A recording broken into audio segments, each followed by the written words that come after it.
Hello again, everyone. How's it going today? Happy Friday! We are back to build the D&D Lego set, Red Dragon's Tale, and it is a big box. It's a big box. It is a big box. But first, we do have the gift with purchase and the actual adventure that comes with it to look at.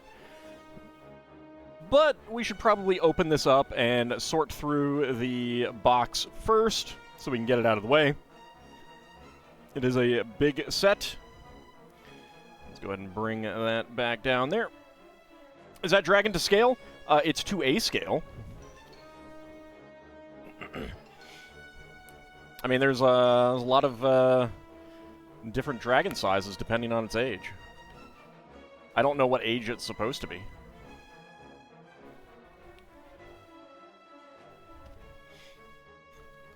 Alright, let's see.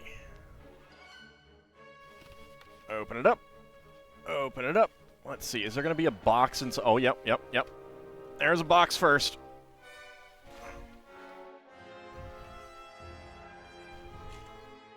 That's heavy to do one-handed. Alright. Interesting that that's at the top.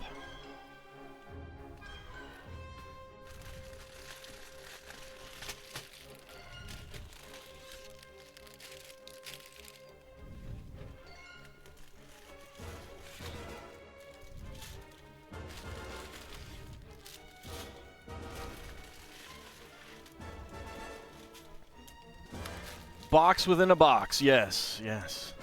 There might be another box within the second box. I don't know. We'll find out when we open that one.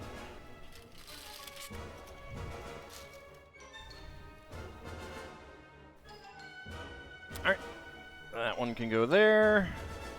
Let's go ahead and get my box ready to hold these. Okay, I don't know what the order is, but we got 19 here, we got 28, and I'm pretty sure because of the brick separator, this is number 1, yeah. Interesting ordering. Okay, so let's get the second box out of the way for the moment. It is always a process to open these up. All right, so we got 10s, we got 1s. Start with these back here. 10s, 10s, 1s, 10s, 20s, 10s, 20s, 1s, 30s,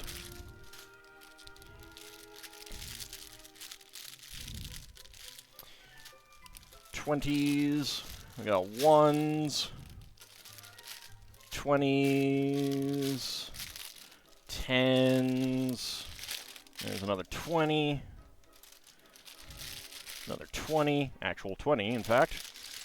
Literally 1s. Of course, I then put these all on my knife, so. All right.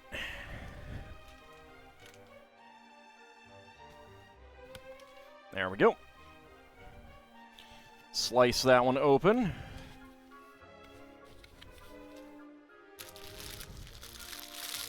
All right, we got 10. There's a 32.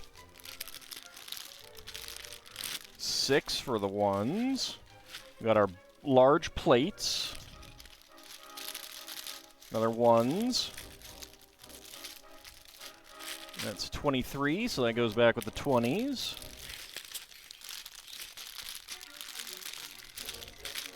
15.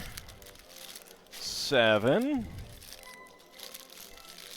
There's 30. 32 might be the limit. I guess we'll find out. 25. So over with the 20s. We got a corner burp that's just loose. 24. There's 9. 22.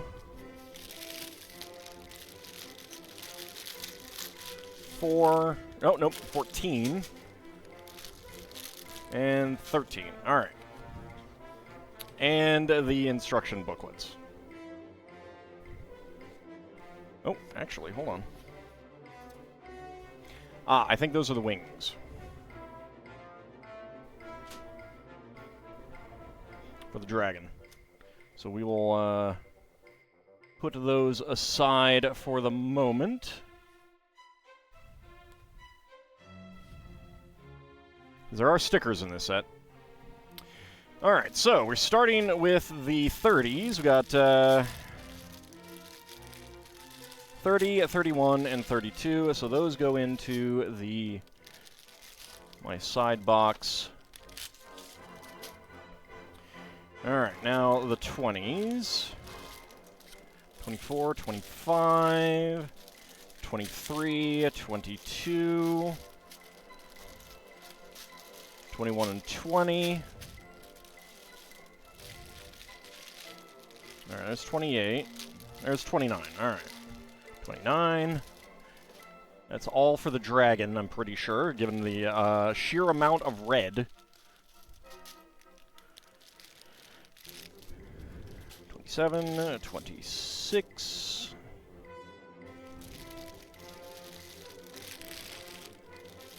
25. 24. 23. 22. 21 and 20.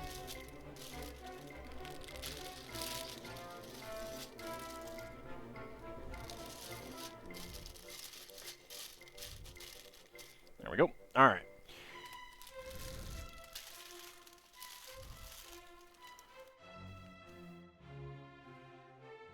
I don't know if you were a bot or what, but let me go ahead and get you out of here.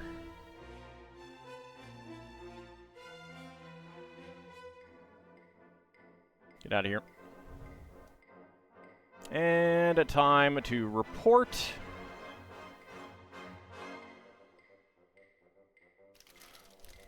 Hold on a second. I gotta report for my other machine. That's how it works. Because I have a keyboard here.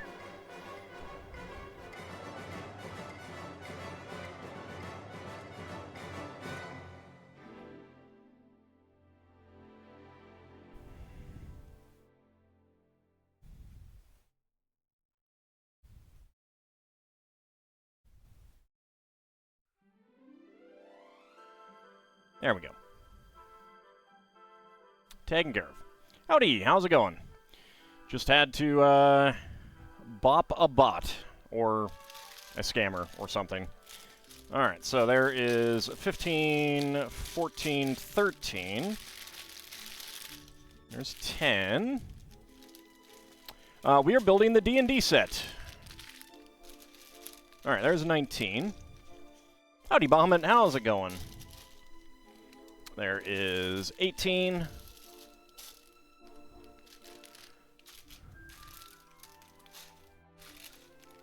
Ah, right. I'm holding 17.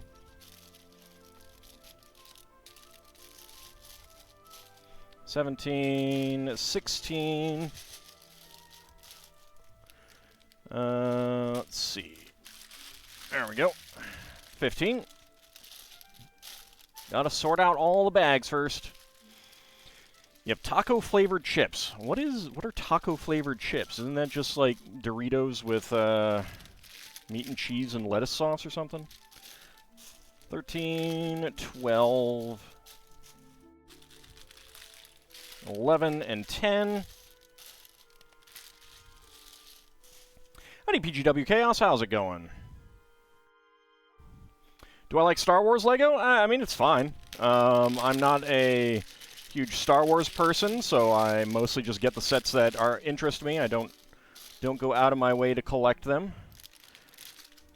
Let's see, there's 7, there's 8.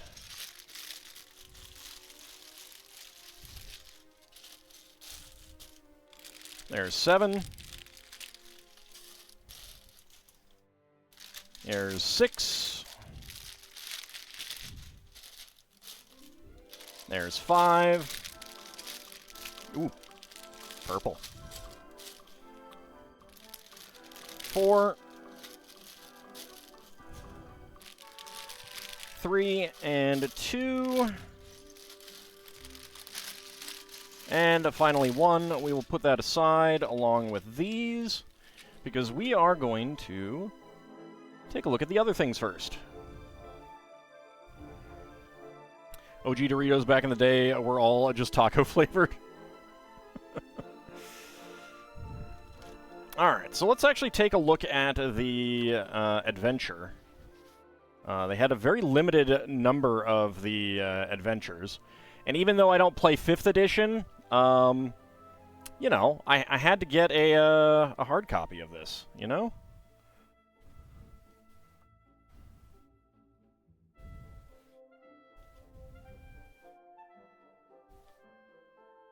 That's pretty interesting. I'll have to actually read over it later and look at it. I believe that the PDF version of this is available online for free. They just had a limited number of the physical copies. And it's not long, but, you know, that's pretty interesting. Howdy, Kinshir, how's it going? You'll roll your character you'll be a ranger tonight? Well, apparently it has some characters in it. Let's see.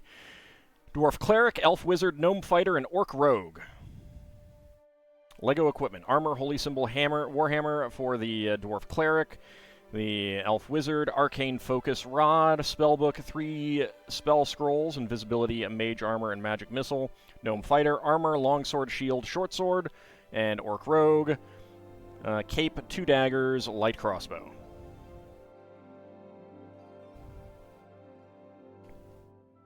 Lego's in every game these days.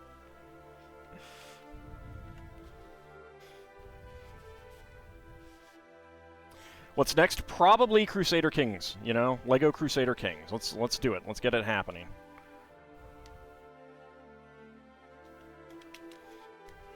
Off with their heads, but they'll just put them back on, Your Majesty. That's a good point. And howdy, Jimmy Neutron, how's it going? Alright, so we have the Mimic Dice Box, Dice Chest. This sold out incredibly fast. Like,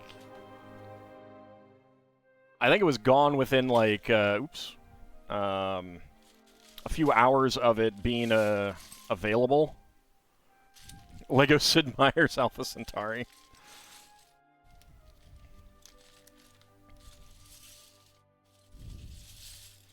So I think they dramatically under, like, I don't know, I think they dramatically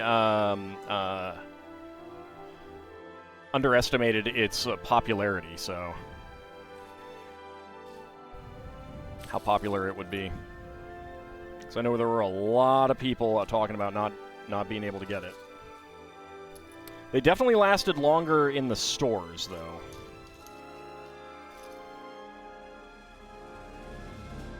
Well, let's go ahead and make our Mimic Dice Box.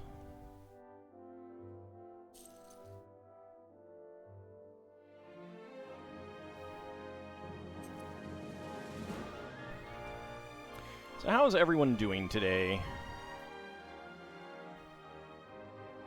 Oops, go ahead and turn that around so the mold mark is hidden.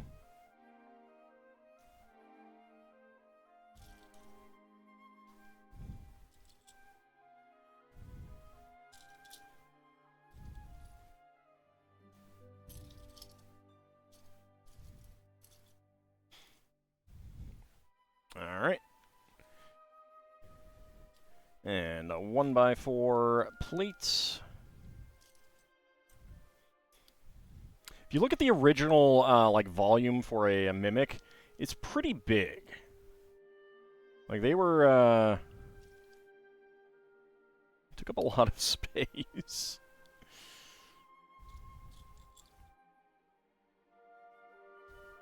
There we go. All right, and do the same thing on the other side. May actually put some dice in this.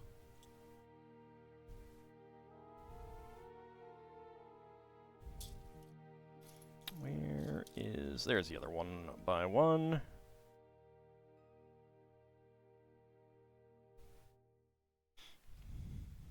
One thing you're going to do is switching back to liquid hand soap. Tired of the bar hand soap?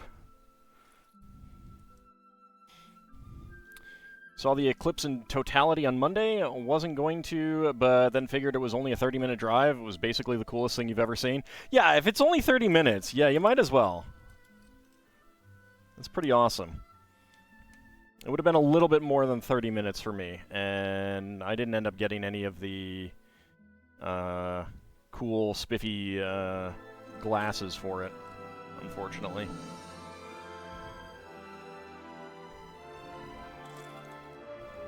I'll just have to see another one in the future.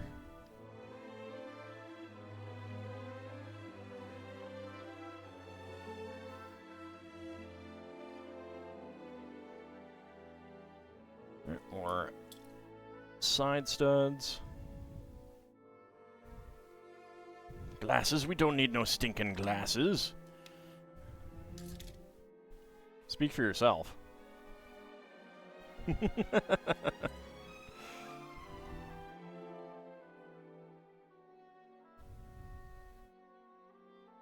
weren't going to see it unless you flew from the coast where you're at to the other coast? Oh, yeah. Well, I mean... that is understandable.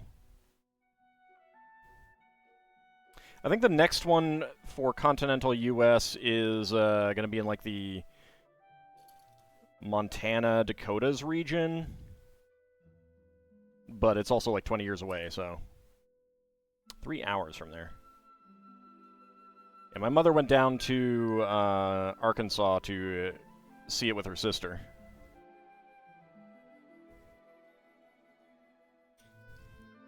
Alright, so we got a blue 3L bar. And get corner side studs on there. Howdy up, Cody. How's it going? Second coolest part was the 10 minutes before it, when all the light got weird. Yeah, I mean, we got some of that here, because we were, where I am is, or was, like 85%. Like, the colors got weird, although, like, the light level was like a very overcast day. For the next eclipse, Florida will also get it. Maybe I'm thinking of a different one then.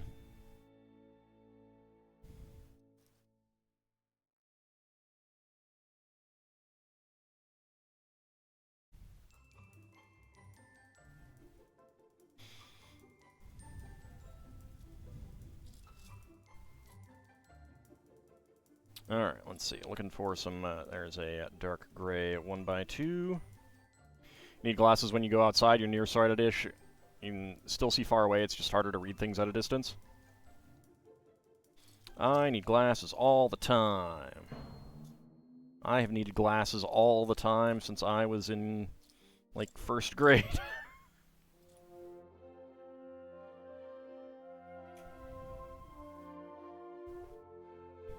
That's what we in the business call terrible eyesight. Alright, another bracket. There we go. And 1x1 plate, and another 1x1 plate. You finally had to get bifocals last year. I'm not looking forward to the possibility of needing bifocals.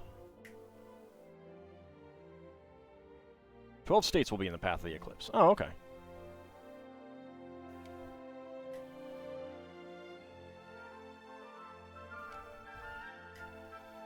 Maybe there's one after that, then. I don't know.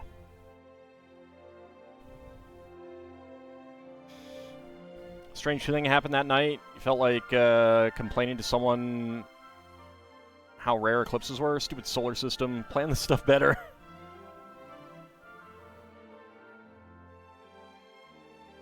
I have no idea what that message is about, Milo.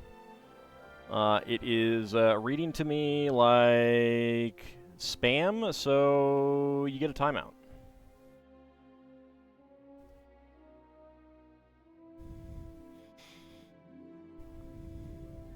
If it's not spam, well, you know, I apologize, but maybe don't make your posts look like spam.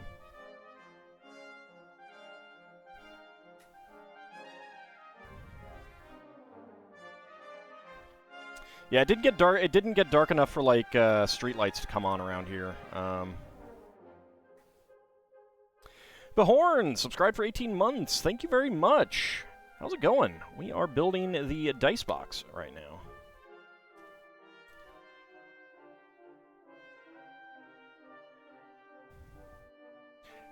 $2045 will be here before we know it. I mean, kinda, yeah.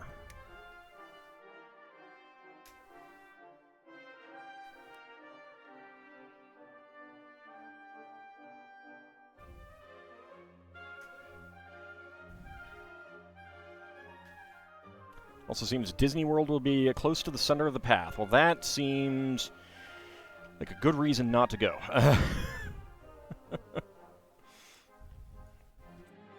I know someone in one of the Discord servers I'm on who drove, I don't know, a little while to go for like a day, and it took them like all night, all afternoon and evening to get home or something like that. Like, I think it was like they drove an hour away, and it took them like 4 hours to get home or something. It sounds awful.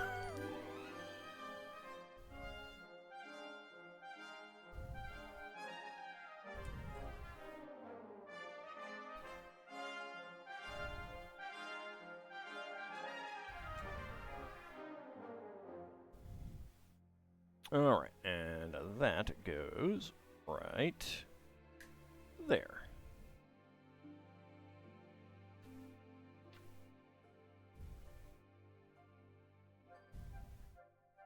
Okay, pair of 1x1 tile slopes.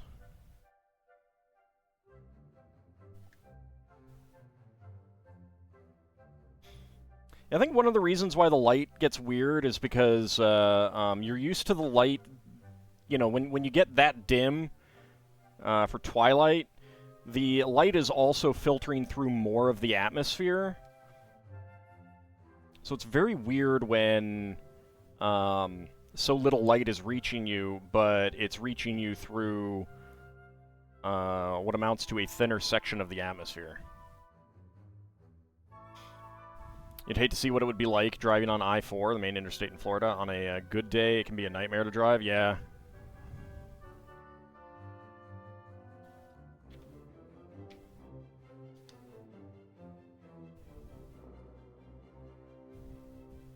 Yeah, 95 up here can also be pretty bad. Especially now that Key Bridge in Baltimore was taken out. Howdy, Charles. How's it going? Good morning. It is evening where I am. Welcome on into the stream. We are building the dice box that came with the, as a gift with purchase, that came with the D&D set. Oops, I forgot the 1x2 tile right there. If Earth orbited a red dwarf star, we'd have a red sky rather than a blue sky. It'd also be a lot hotter. Don't know about that.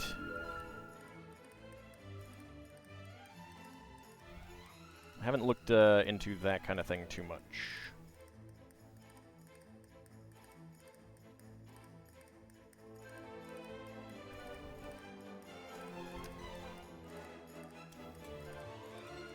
It all depends on the kind of light and how it's being filtered and everything like that.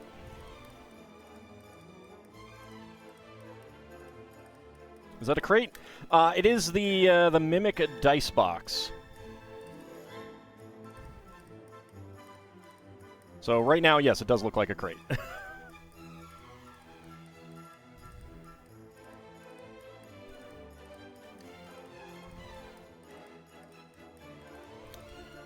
I mean, if you think about it, one of the really interesting things about the moon is that it is currently at the perfect distance to completely blot out the sun, while still allowing the sun's corona to be visible most of the time. It obviously depends on, like, the moon's orbit is not circular, so it does get closer and farther away and stuff like that. Sometimes it doesn't completely blot out the sun, and sometimes it more blots out the sun. But most of the time you can see things like solar flares and things. Alright, thank you. I appreciate that. But the thing is that the moon is moving away from us, so it's kind of amazing that we just happen to be at a time when we can see it the way that we can see it. You can see the traffic on I-4 during the next eclipse being similar to the evacuation during Hurricane Irma. Oh, yeah.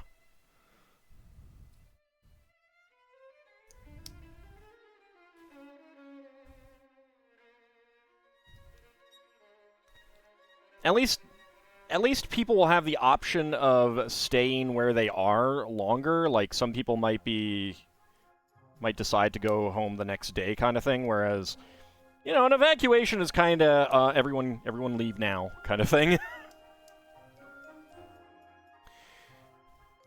Not even going to try to paraphrase that down. That's fine.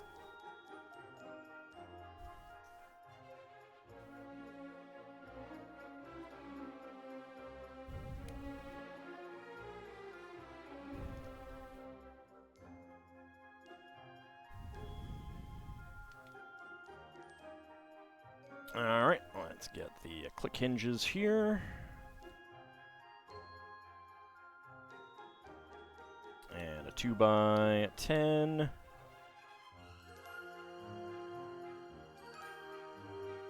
And some gray arches. I think the best way you could do it is, yeah, it'd be like a bit more reddish hues, but also very much darker too. Yeah, I mean, we'd probably have to be closer to, a red dwarf to get the same level of light. Because red dwarves are dimmer.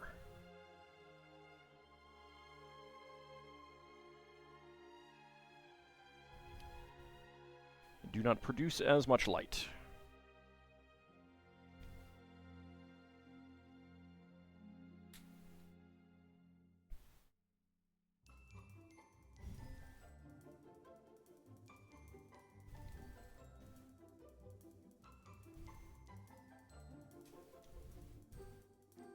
It's always interesting to think about, though.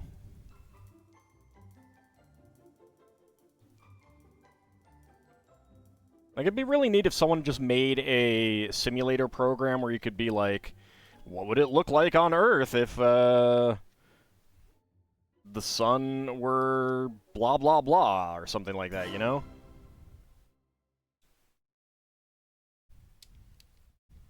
And you could just get these, like, simulations of what things would look like.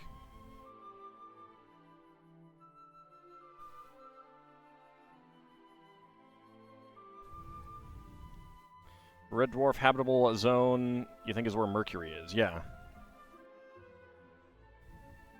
So we'd have to be closer.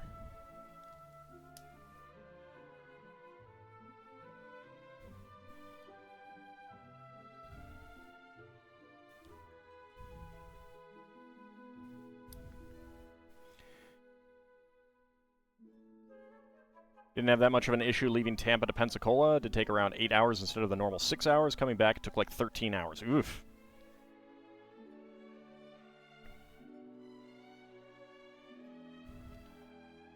Did your house make it through okay?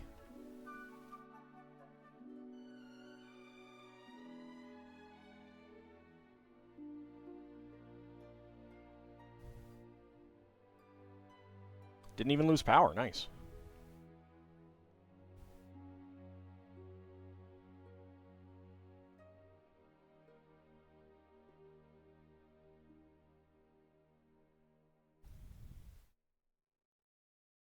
Title locking would make it a lot more difficult to have... like,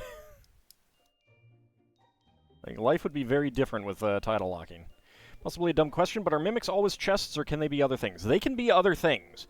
If you actually look at the 2nd edition volume for a mimic, your standard little treasure chest is actually much too small. They kind of have to be like giant crates or something like that. They're limited by volume, though. Some of that might be different in 5e and later editions. I don't know. And there's different types of mimics as well. There's nothing wrong with a question for something that you don't know about. You recall there's an entire town that's nothing but mimics. Yeah, things like that tend to happen in some of the D&D writings.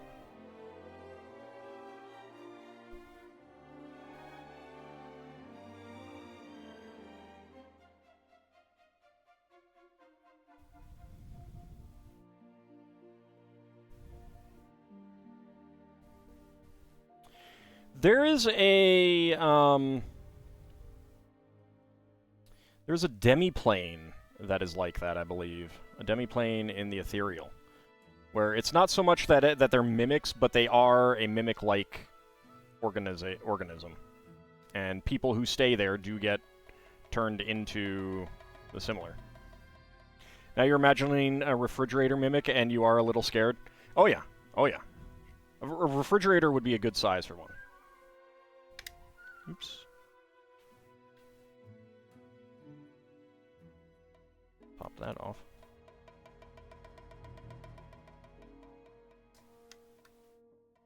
There we go. Oh, look, it just wants to lick you.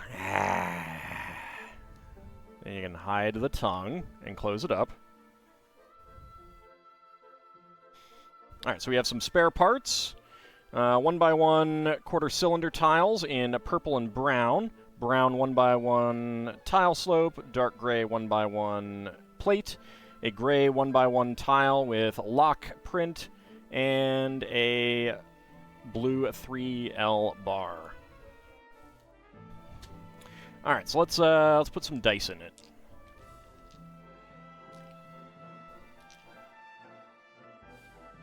Let's see, do we have anything else? Yep, alright.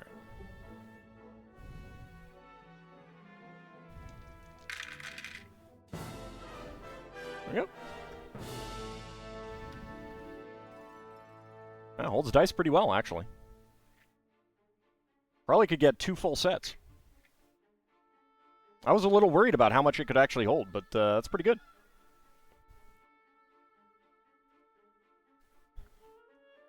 Well, that would be a small mimic. You would need, like, shipping furniture for a standard AD&D mimic, at least. Again, I don't know if things have changed through 3E, 4E, and 5E. One weird impact from Hurricane Irma was Tampa Bay was drained when it was approaching. Yeah, that is something that, like, it sucks out the water, oftentimes, before coming back in.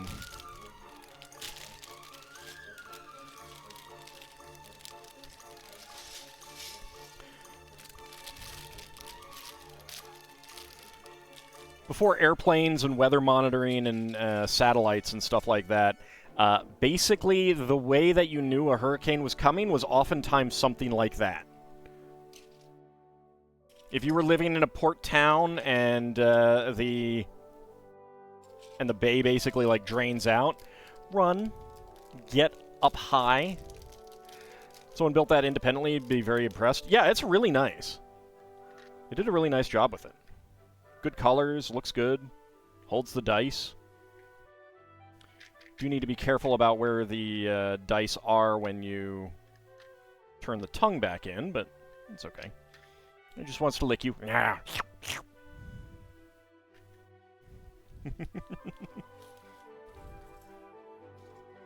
I got licked by a mimic.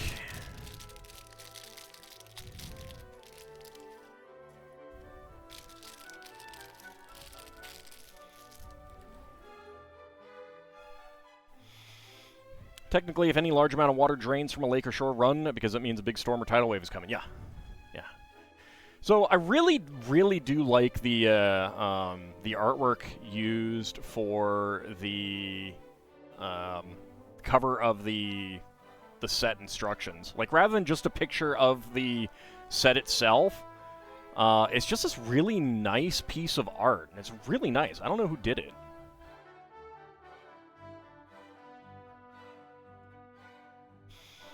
Alright, exclusive Dungeons & Dragons adventure. In 1974, with the roll of a die, a groundbreaking new role-playing game opened the portal to an immersive fantasy world unlike any other game before. The lure of endless adventures beckoned players to explore their imagination, create their own stories, games, characters, and rules in the real world, and form alliances and friendships with new species as they battle monsters in strange realms in the game world. Dungeons & Dragons invited players of all ages to embrace their inner adventurer, warrior, or imaginary creature. In this spirit of creativity and collaboration, Wizards of the Coast has developed a thrilling adventure that takes place in this LEGO Ideas model.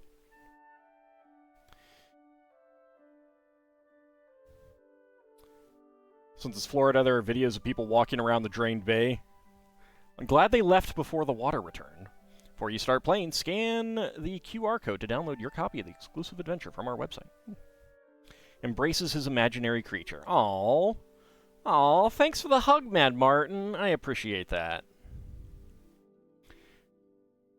50 years of Dungeons & Dragons. 50 years on, the game is still afoot, and these intricately detailed realms have grown to include millions of players and loyal communities around the world.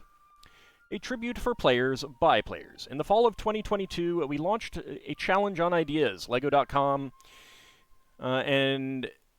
ideas.lego.com, and invited fans to recreate their favorite D&D storylines, monsters, characters, heroes, or locations using Lego bricks, elements, and accessories. After a fierce fan vote, this model was selected as the winner to represent the fans' tribute to 50 years of Dungeons & Dragons.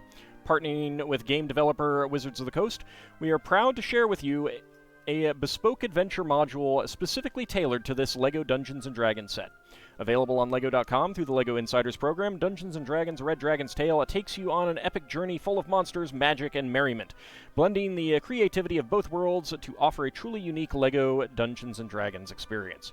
We hope you will enjoy the creative storytelling as you build and play through the exclusive adventure with your party.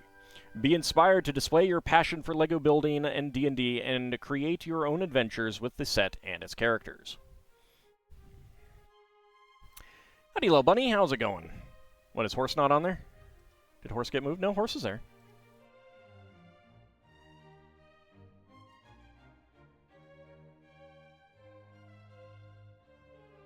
And he's in the chat. Let's see. Meet the model design winner. Lucas Bolt, LEGO Ideas name Bolt Builds, lives in Amsterdam, the Netherlands, and is no stranger to games. He studied game development and now creates 3D environments for video games. This challenge matched my love of LEGO building, classic fantasy, castle architecture, and games. The story is based on typical aspects of a Dungeons & Dragons adventure, a dungeon full of challenges and loot, a roaring dragon to defend it, and a tavern where these stories are told by the adventurers who lived through them. It's also a layout for challenges that could unfold in multiple ways, with some of my favorite creatures from the D&D Monster Manual. The dragon in the original submission was done as an homage to the classic Legoland dragon and the LEGO Classic Dragon Knights theme from 1993. Seeing how the LEGO Ideas designers helped the idea evolve was super rewarding, and it shows how much work really goes into developing a set. To get a look inside the LEGO kitchen has been a wonderful opportunity that I'm very grateful for, and it's all thanks to the fans who helped this set become a reality. Thank you all, and may all your quests be successful.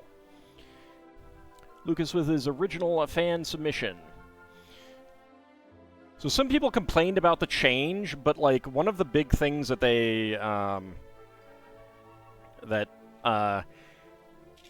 is obvious, was obviously gonna happen, was to make it an actual D&D dragon. It's Wizards of the Coast. They're gonna want their property to look like their product. Meet the building instructions cover design winner. Yu Chun-tae, LEGO Ideas name, Chainsaw Yu. I'm assuming that's the same thing in Chinese characters.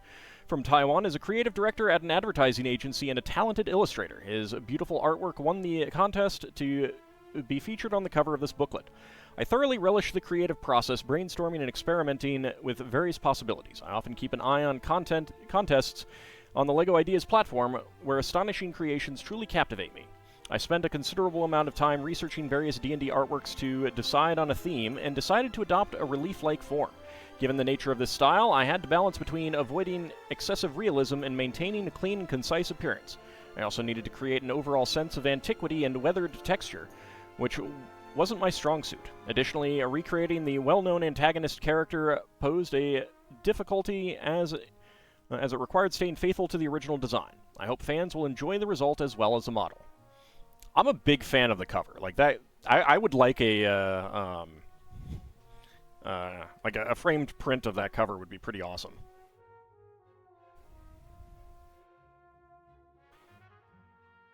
Gather your party and venture forth. It's late when you arrive at the half-empty tavern. The heat from the fireplace soothes your aching bones. A group of your fellow travelers is already seated at the corner table. You're the one they have been waiting for. This is it. Your adventure is about to begin. To understand why Dungeons & Dragons has become the global phenomenon it is today, let's start at the beginning. Playing games together as a family, a group of friends, or in tournaments has been a part of every known culture for thousands of years. Even now, with millions of digital games available, a fun game at night is still a welcome chance to immerse ourselves in a playful activity and connect with each other. But when game developers Gary Gygax and David Arneson released their first version of Dungeons & Dragons in 1974, they entered uncharted territory in the tabletop games category. Seal and Mortar, thank you very much for 73 months. Wow. Those are kobolds. Roll for Initiative. The original D&D system was inspired by the epic scope of fantasy literature and the detailed miniatures of tabletop wargames. These passions were combined to make a revolutionary tabletop role-playing game where players imagine themselves as adventurers questing through fantastical lands. As their characters met challenges, such as monsters or dungeons, they consulted rules and rolled dice to determine the outcome of their actions. Dice added unpredictability to the story, meaning that no two D&D games could ever be the same. Throughout every iteration over its 50-year history, a D&D's spirit of collaboration and creativity has remained at the core. There are no winners or losers, just players telling an epic story together. The possibilities remain endless. And Anghamarand has subscribed for 35 months. Thank you very much as well, and Kinshir 100 bits hype. Indeed. Glad the work week is over. Tired of reading through poorly written RFPs and bad bureaucracy. I'm glad I just have to read through comments. Meet your monsters! Some of the most iconic denizens of the worlds of Dungeons & Dragons are the monsters. From minuscule to magnificent, they take skill, cunning, and collaboration to beat. Meet some of the monsters you will encounter in your LEGO Ideas adventure, and be inspired to expand with more. Of course, you know, that's going to come later this year. Skeleton, a solid staple in any D&D campaign. The skeletons may seem simple at first glance, with its limited capabilities, capacity for independent thought, or battle skills, but with a creative dungeon master, there is no limit to the fun you can have with these spindly creatures. Skeleton, squelette, and esqueleto. I love seeing some of these words in other languages.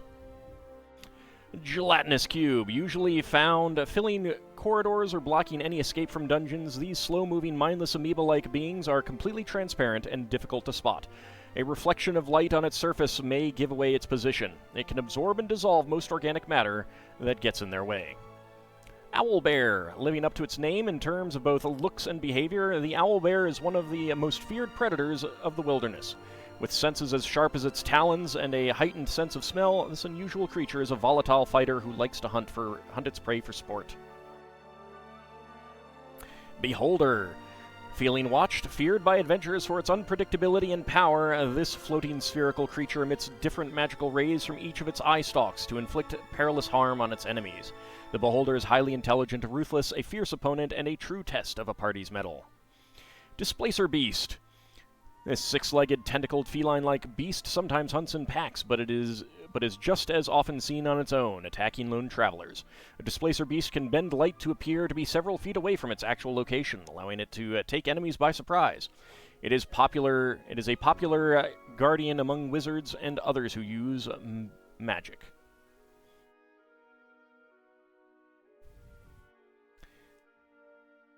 Scrutator and Observador. Those are the other language words for beholder. French and Spanish. Mimic. While some mimics are more intelligent than others, they are tough, complex creatures. A fun favorite among dungeon masters, the mimic's natural shapes can vary, often resembling a treasure chest of wood or a rock, and they can flawlessly take on any appearance to suit their needs. Maybe even a bed. Cinderhowl the Red Dragon. Dragons are powerful spellcasters and more intelligent than any human. Well, I mean, depends. And its hide makes a very nice cloak. A frightful presence, this almighty foe is one of the most daunting monsters you will encounter. Just a beat of its wings can cause calamitous damage, not to mention its claws, bite, and devastating fire spewing. Defeating Cinderhowl the Red Dragon requires a group of highly trained adventurers. Good luck! On the one hand, that's a wuss mimic. On the other, it is at least scaled to LEGO treasure chests. Yeah, well, because it is a LEGO treasure chest.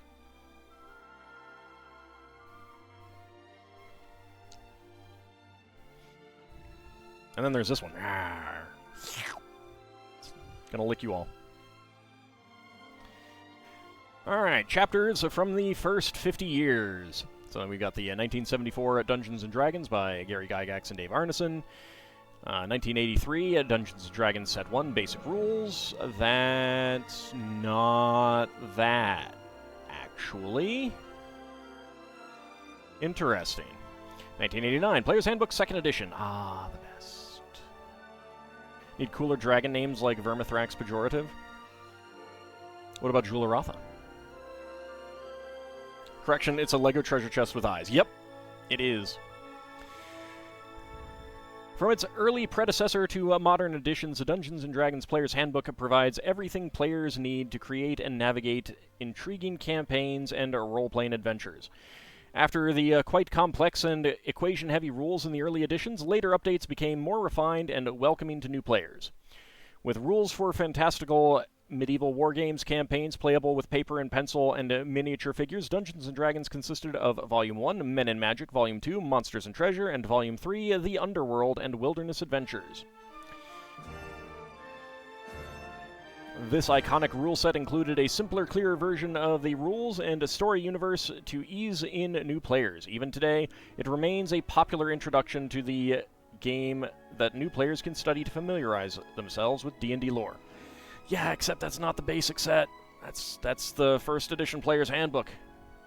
The second edition saw the rise of new iconic settings, including the Forgotten Realms, Planescape, Dark Sun, and Spelljammer. Oh yeah. Oh yeah. The Monster Manual was relaunched as the Monstrous Compendium.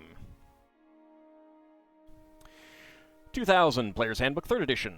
The first edition, produced under new owners, Wizards of the Coast, featured more details of the universe, mechanics, and rules. The introduction of the 20-sided dice D20 system added more depth and story arcs to the gaming experience. It was later revised based on player feedback and released as version 3.5. This version still remains popular among fans. So does 2nd edition. 2008 Player's Handbook 4th edition. The 4th edition took the game through significant gameplay changes with new combat mechanics, spell changes, and skill challenges. It was the first edition to integrate a digital subscription, and although not every change was welcomed by fans, the ground was paved for the immensely popular 5th edition. 2014 Player's Handbook 5th edition. This edition has helped enable a massive surge in the game's popularity, with updated mechanics and that streamlined play, including modified skills, spells, feats, and the advantage-disadvantage feature. which is not that good. The power system reverted to a more traditional one with class features gained on a character level. Meet your heroes. We have the Dwarf Cleric.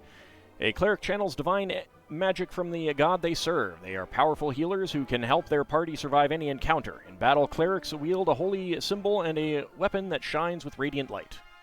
Choose your characters and your party wisely, and your riveting adventure can begin. Gnome Fighter. Practice makes perfect when you're a fighter. These warriors train with a variety of weapons and armor to become masters of combat. They learn to think clearly in battle and to push themselves beyond normal limits to keep their allies safe.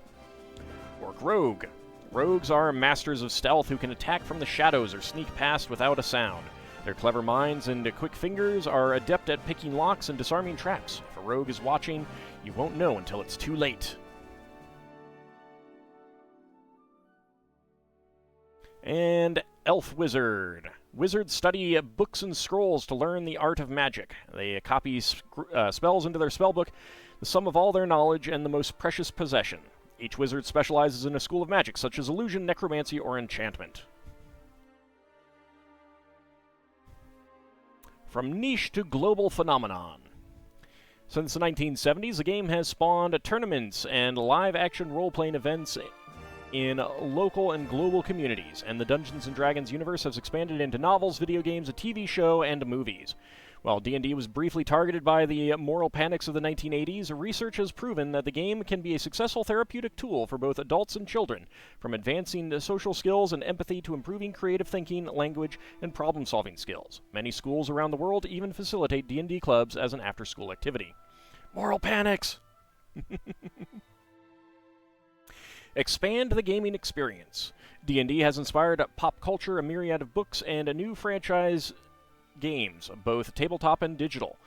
Since the early 2000s, the evolution of the game by Wizards of the Coast has cemented the legacy of D&D as a global phenomenon. Online tools such as D&D Beyond, podcasts, streaming, and social media have helped spread the game's reach with a strong collaborative creator community and accessible entry points for new players. Whether you are new to this incredible world or already an experienced player, we hope this set will inspire endless new ideas for how you can expand the gaming experience. And then we get to our brick separator. Alright, and we need a extra plate. Alright, finally we can actually begin the building. Alright, so that is going to be a nougat plate. Alright, and they give us alternate heads and hair, which is actually really nice.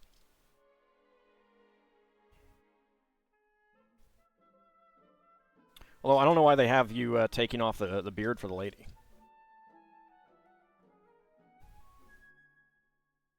Alright, so we got MIDI legs. Got a nice decorated torso and legs.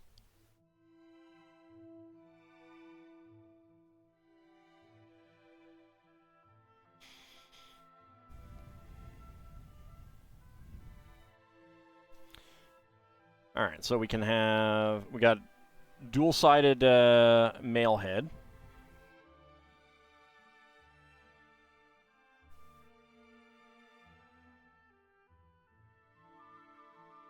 There he's taking a little bit of damage.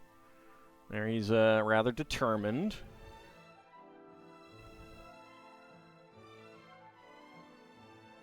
And again, we got determined.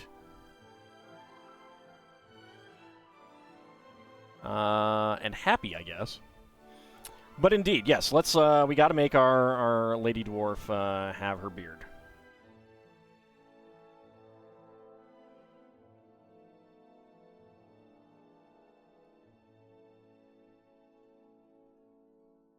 Lady Dwarf, shaving her hair? What is up with that? There we go. Alright. And then we have the spare head and hair, which we will put up there. Okay, and his her holy symbol. Imagine a town of dwarves that actually embrace shaving, guys and gals alike. Yeah, I think you want Dark Sun there. Except they don't actually shave. Alright, and a hammer. So there we go. We have our Dwarven Priest. Obviously not a Priest of Clangeddon. Probably just Moradin. Come on, focus.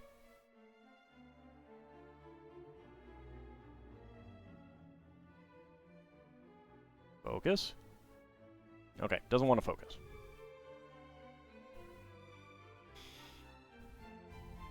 It's actually not a great beard for a lady. They'd probably braid it more. All right. 2x16.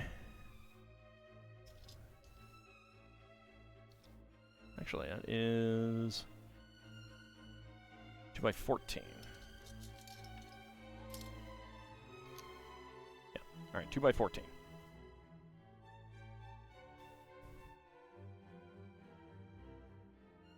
Well, Clangeddon would prefer an axe.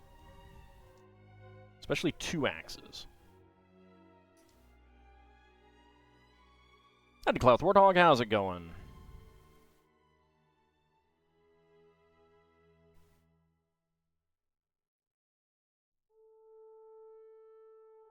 There we go.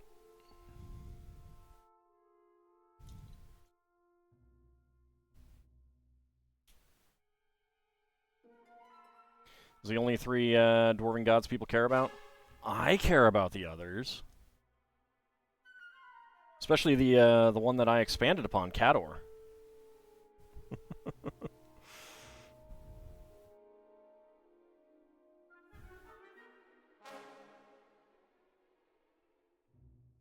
Abathor. I'm also a big fan of Vergadane. I really like Vergadane. He's a lot of fun.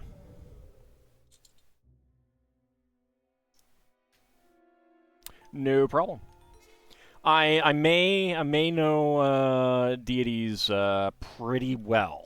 You know, just a smidge, a little bit. You know. Dark blue, 2x14 as well. Where's the? There's the slope. You want different cultural gods for non-humans too? It's a lot of work.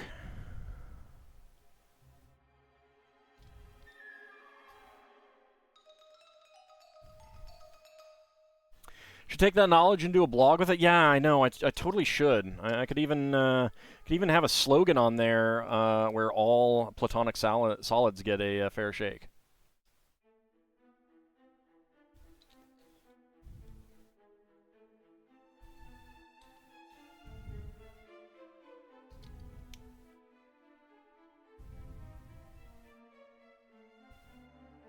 You may own faiths and avatars, powers and pantheons, and demi-human deities. But you can't exactly claim you've read them in the past 15 to 20 years. I can claim that I read them every month.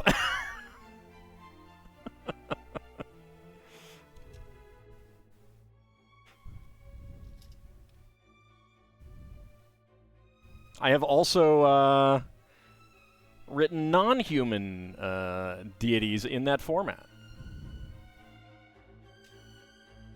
No, that is 16. That is a 2x16. All right. I miscounted.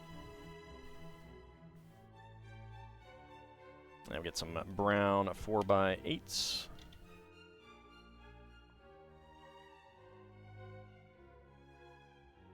Kind of amuses you how they used Greyhawk deities as generic gods for 3rd edition, and of course they lose a lot of cultural background. Well, it's like they went with a default setting, but it's a light default setting for 3rd edition. Where you get some information, but you still would need to get supplements to get the canon information rather than just making up your own. Redeems hams for fantasy history, Elven Crown Wars. Howdy, Shield of Hope. How's it going?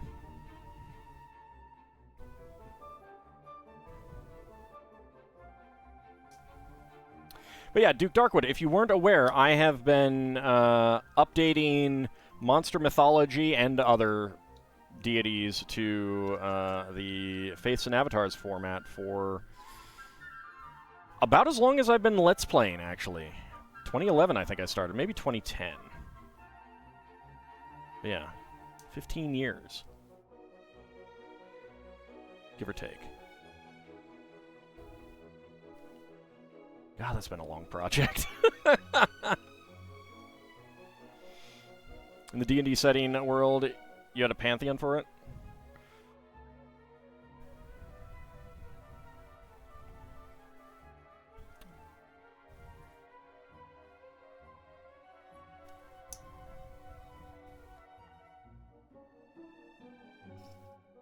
Alright, we do have some stickers, and I am going to put them on. So we need to get this open.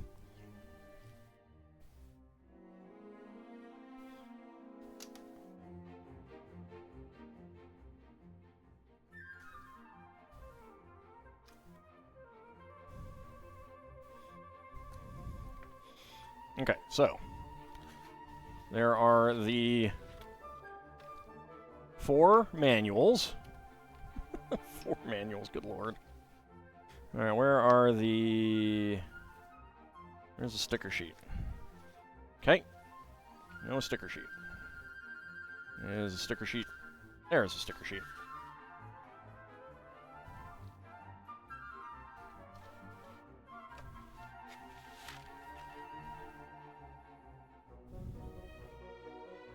Yeah, there we go.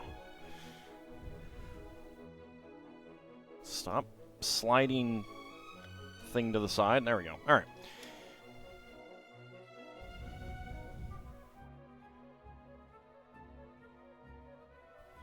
So we are going with a number 1 here. See if I can get this to focus a little bit better. There we go.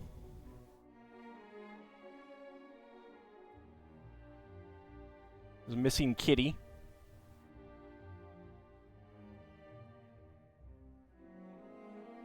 Trying to think what the top image actually is. I mean, other than a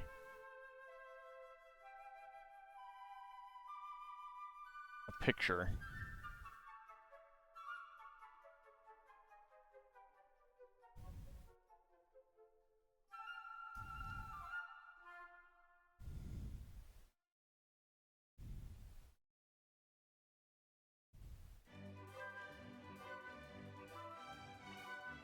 There we go.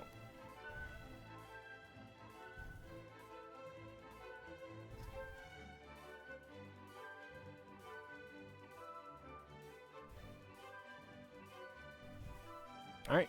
Kitty! Missing kitty, apparently. All right, there we go. Get that on there. And 2x2 cylinder plate. Get why complex images like this get stickers instead of printing, but you still don't have to like it. No, I know. I would prefer.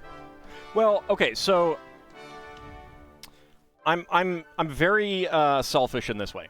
I want all of the things that I like to be prints, and all the things that I don't care about to be stickers.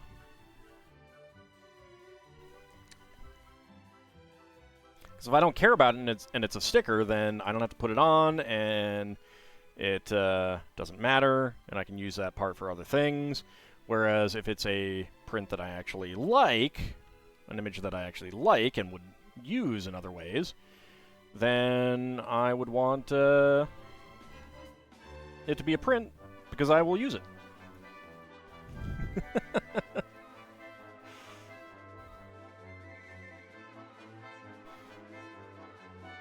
What if you cared about a thing that I didn't, or vice versa? Well, you're just going to have to suffer.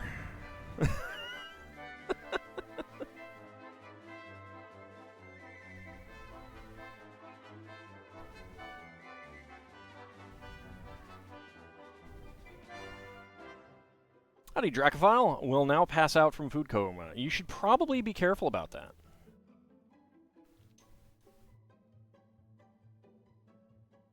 you know?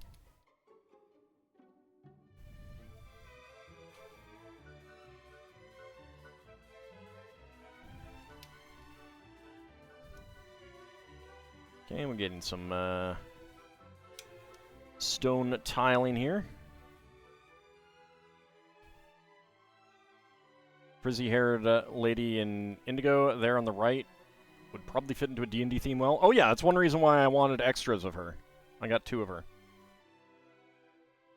That is Agatha from the Marvel line. She even had a book. Just keep it away from Ocker, or Ocker might try to destroy it.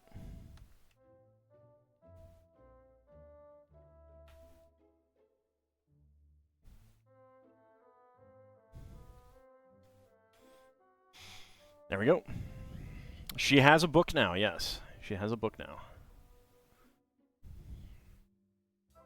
All right, we got another one of the really neat textured windows, textured doors, I'm sorry.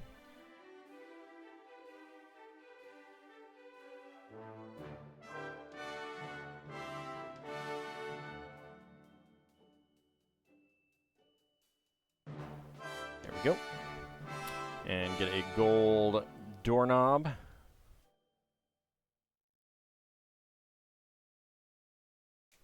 Yeah, I just wanted one of each for completionists. And then her. And the archer. And I got lucky.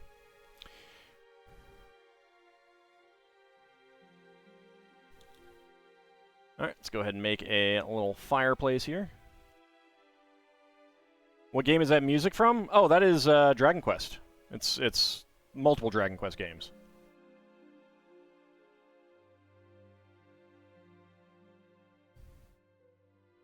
Just like, well, this is fine, who cares about bosses? Yeah, you know, I mean... If the bosses wanted to win, then they would be over level 2. That's how it works.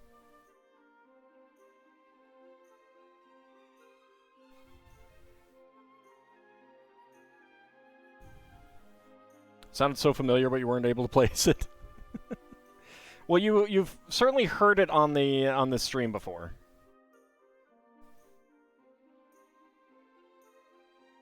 Seems like the versions used during Dragon Quest XI. Just because Dragon Quest XI US had orchestral versions. I'm pretty sure this music was released before Dragon Quest XI. Dragon Quest XI. Because it only has music through 7. I think it came out around the time of 8.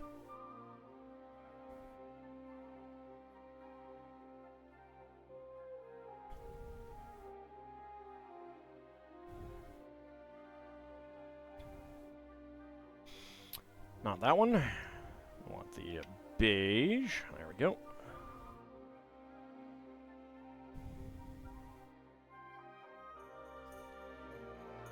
Actually, move this back here a little bit.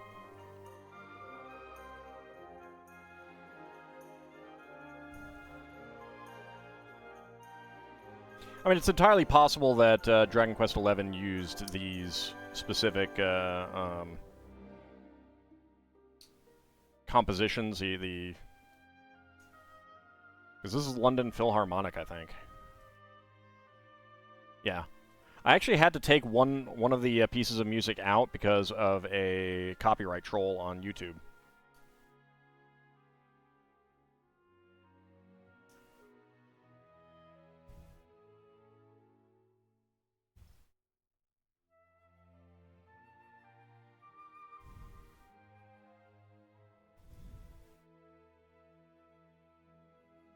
Alright, there we go. And that one goes right there.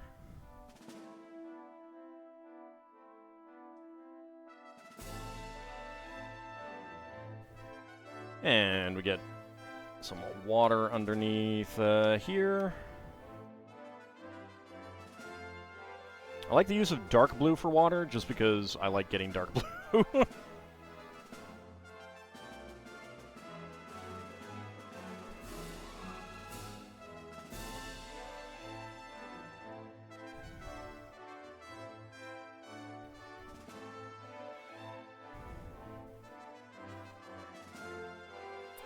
Alright, and a dark green leaf right there. And then nougat, medium nougat, and brown 1x1 cylinder tiles.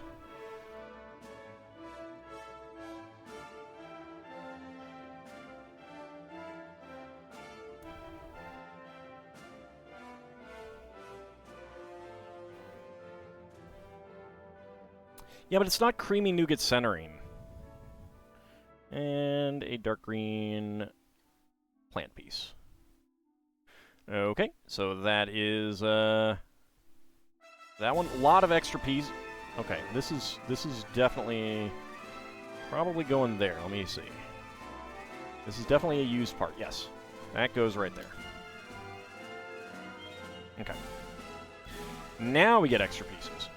All right, black 1x1 cylinder. Well, black and gold 1x1 cylinder plates with hollow studs. Medium nougat 1x1 cylinder plate. Brown, tan, and trans yellow 1x1 cylinder tiles. Beige 1x1 plate. Gray 1x1 tile. Black friction pin. Gold 1x1 cylinder plate with bar. Gold lattice window pane for a 1x2x2 window. And a trans orange feather flame. There we go. Okay. So, bag number 2. You're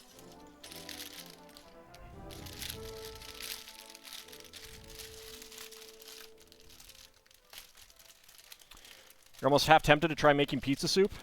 I mean, it's just a tomato soup with bread bowl and cheese topping. Yep, we got our elf.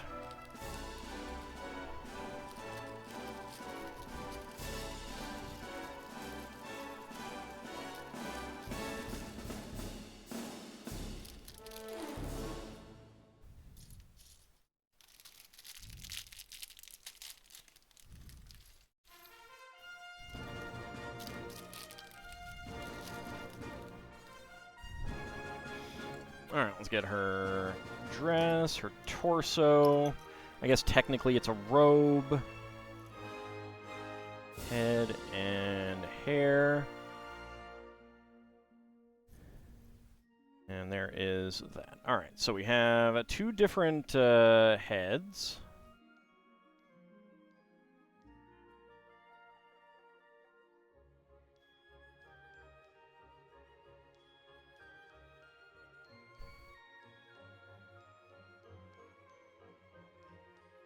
So, male and female.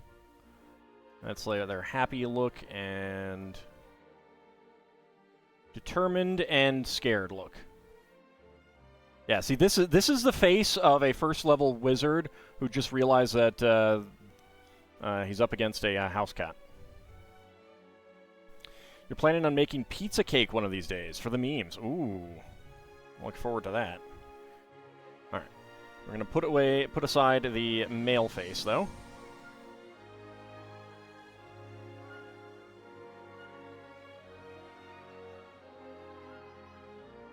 Go with a determined expression. And someone was asking if they thought this hair and ear piece would make a good part for Link. And I don't know, maybe so. I'll have to think about it. Fancy shoulders, oh yeah.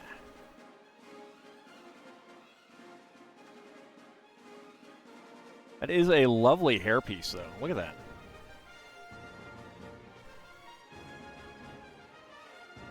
A great-looking robe as well.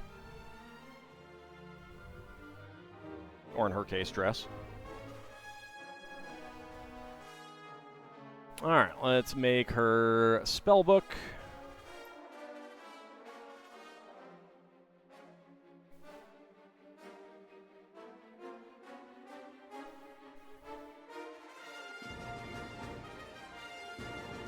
There's the book part, there's the cover. And this is the other part. Yeah. And then she also gets a wand.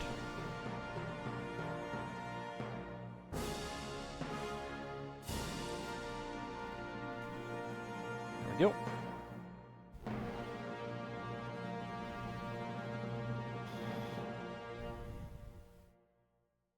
Yeah, this isn't a new piece, but I like it a lot better than the straight-up pauldron piece, because, meh.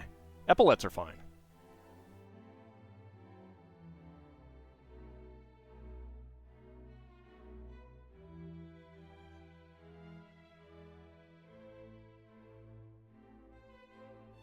Probably that. Not sure which way that's supposed to go.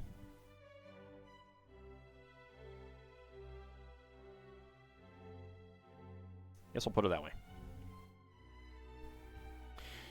So she has some spell scrolls and her spell book. I mean, they're kind of... This is absolutely not what a D&D spell scroll would look like, but hey, it's fine.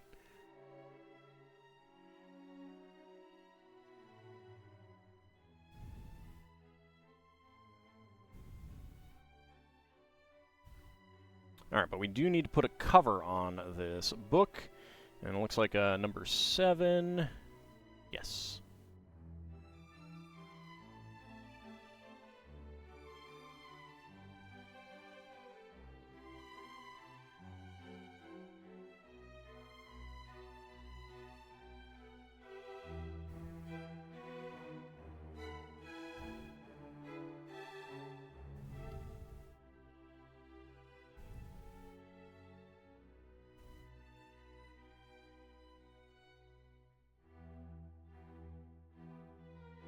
There we go.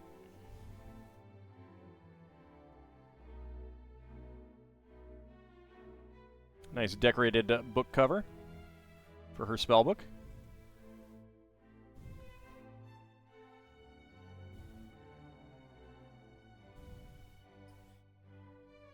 There we go.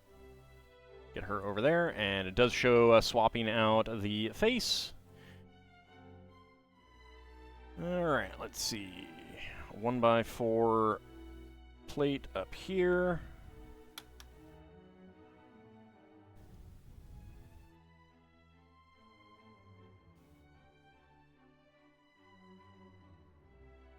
One by one downward bracket. Fireball is to wizard as sledgehammer, to kill a fly is to fighters. I mean, unless you're underground or inside, you don't want to do that. It's fine, we're more than 20 feet away. Viewer, they were not fine.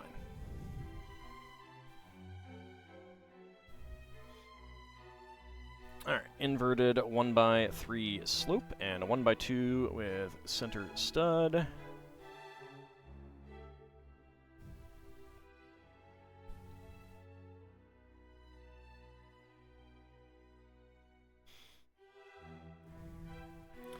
Alright, gold 3x3 cylinder tile.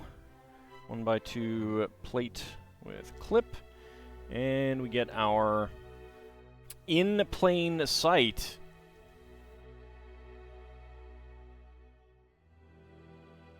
tavern icon.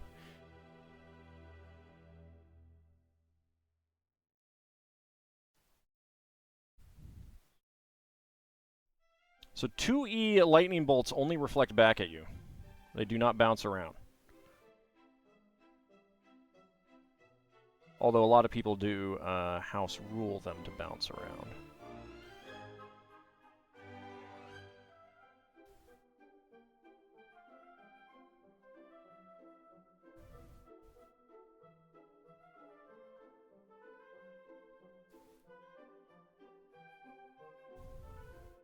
Lightning billiards, yeah.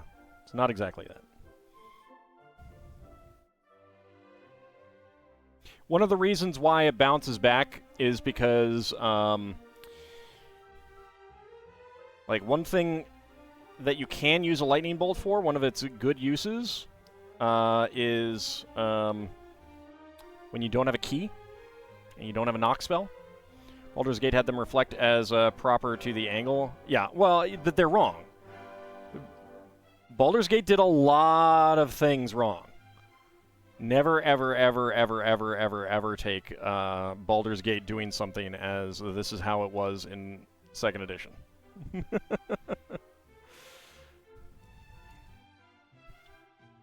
I mean, even the Gold Box games were wrong on exactly how it works. Because you don't take extra damage either. You just take extra saving throws.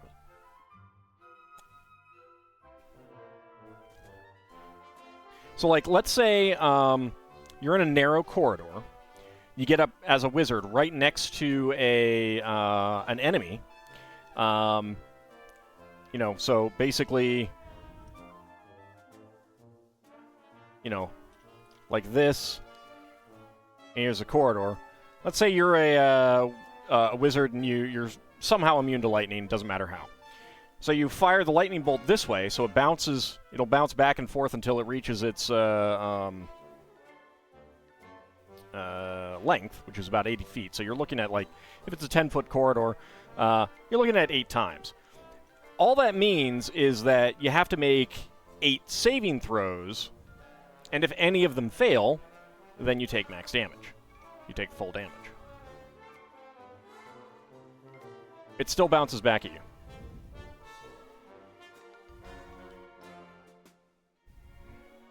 It's a common house rule that it doesn't, but the standard rule is that it always reflects back at the caster.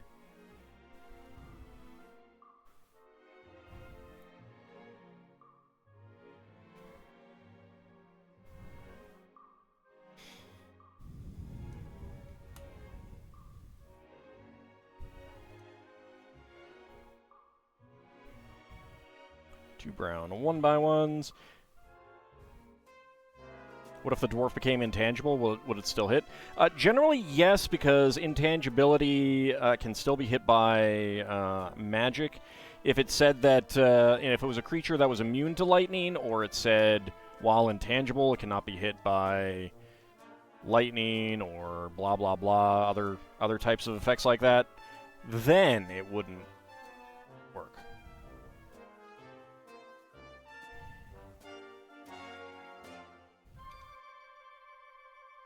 But yeah, I mean, if you're up against a ghost, you generally have to use magic.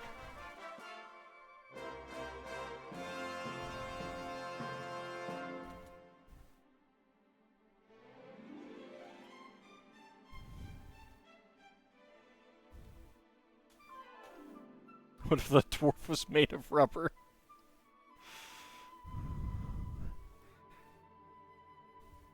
Just eat the lightning, tasty stuff. Nom nom nom nom lightning. Delicious ozone. It's my favorite flavor.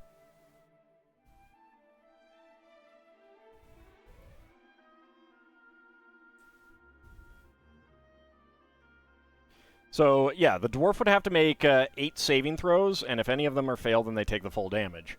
That's the effect of reflecting a lightning bolt in 2nd edition. One of the reasons for that effect is because, again, like, one of the uses for lightning bolt is breaking through barriers. So there's an element of the game, at least originally, where you don't need all the classes because all the other classes have their ways of getting around problems. It's just that they're not always as elegant. Whose idea was to put all the stuff in front of your bookshelf? B, whose idea was it to put your 2nd edition rulebooks on the bottom shelf? That's a really good question. You're actually not going to find that clearly stated, except in Sage Advice, though, by the way.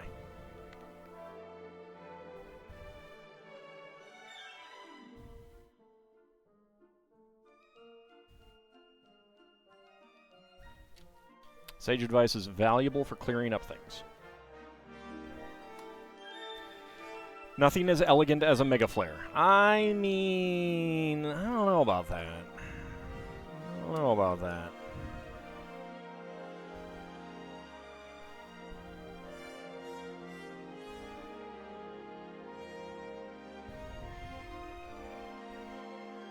So yeah, so the idea is that, I mean, a lot of things in the AD&D game, especially the early D&D game and the AD&D game in particular, are things that Gary Gygax thought of to basically be like, all right, the players are doing this, I need to come up with a way to make that bite them. Oh, you found a treasure. Well, guess what? It's a monster now. Sage Advice did specifically say that melee spells could be used to knock someone out in 5th edition. Yeah, it's a different edition, though.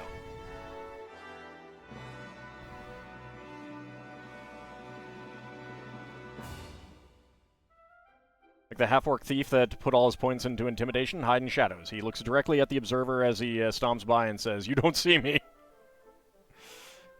Well, I was thinking more along the lines of, you don't have a thief in the party? Well, you can lightning bolt the door.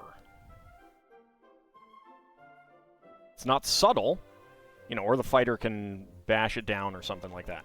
It's not subtle, but it gets the job done. And that's oftentimes the key.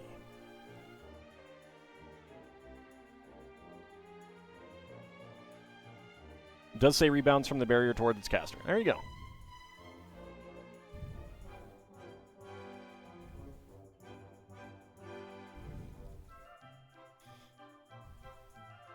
Well, sometimes you want to surprise them, and a lightning bolt through the door is oftentimes going to surprise people. I mean, I don't know about you, but if I was just sitting there playing cards in a guard room, and suddenly the door explodes and flying splinters and a lightning bolt flies into the room, I'm going to be a little surprised.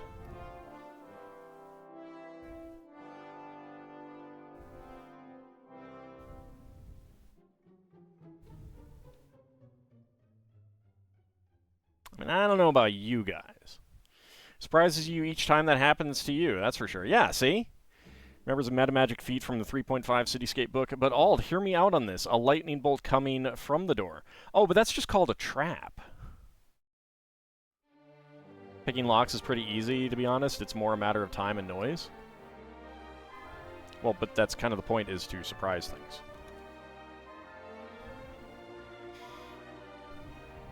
Alright, so we have some green, lime green teeth elements in here. Obviously, they're lime peppers.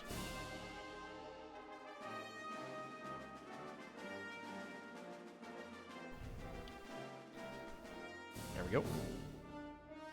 And we get a pair of cherries. DM might allow reflecting bolts. When this type of lightning bolt strikes a solid surface, a bolt reflects from the surface at an angle equal to the...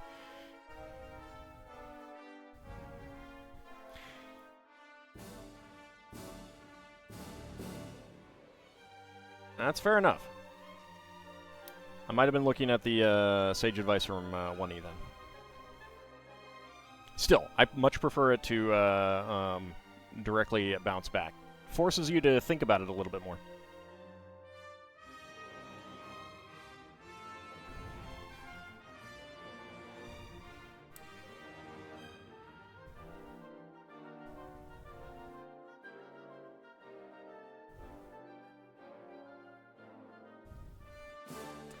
Yeah, I'm not a fan of that kind of metagaming, though. It's a little ridiculous.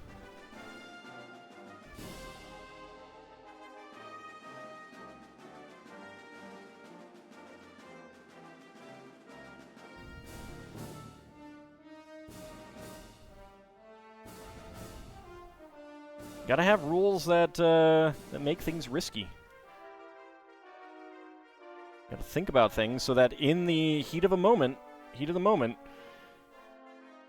might be like, it's better to take the risk and hope it doesn't backfire than fight the enemy. Alright, so that rack goes right there. We have our barrel. Need a 2x2 cylinder plate. There we go.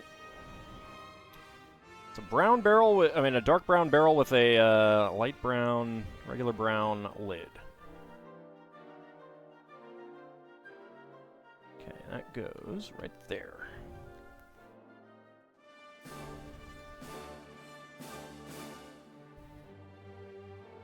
All just doesn't want Solus casting lightning bolts around corners with some mathy angles. There is that. I mean, if it's a pretty solid, it always comes back towards you, then you never have to worry about mathing it out or anything. And that's part of why it always comes back towards you. The other part, of course, is to be like, oh, you thought that door was wood, but it actually had metal inside.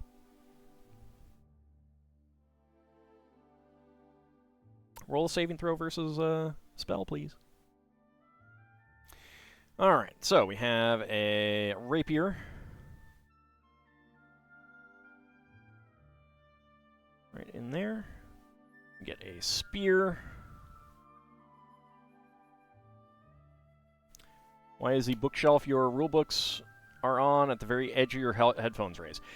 That's a really good question. I don't know. Maybe you didn't expect to get into a D&D debate with me. Howdy, Elena295. How's it going?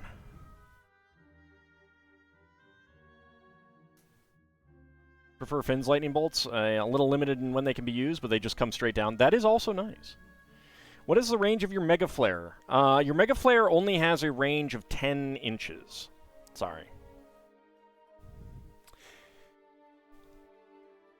Alright, and we have a loot to go right there.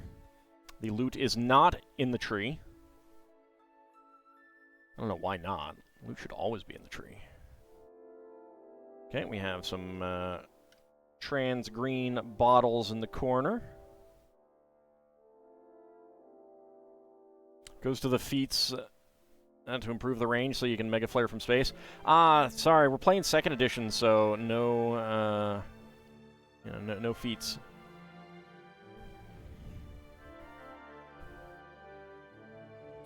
Dark brown barrel with regular brown 2x2 cylinder tile with center stud. There we go.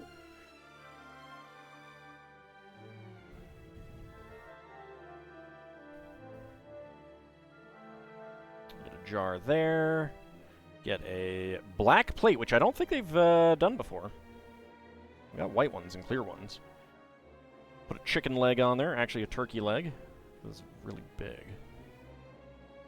Blends in with the countertop. Alright, and a wine bottle on there. Dual molded glass there, and dual molded glass with a frothy top on it. There we go. I like that you can put a 1x1 cylinder plate in there. What is D&D Bahamut's Breath? He has 3 different ones. What were feats in 2E again? There weren't any. There were proficiencies, which are like non-weapon proficiencies and weapon proficiencies. There are some semi-feats in the Celts handbook, the historical reference book.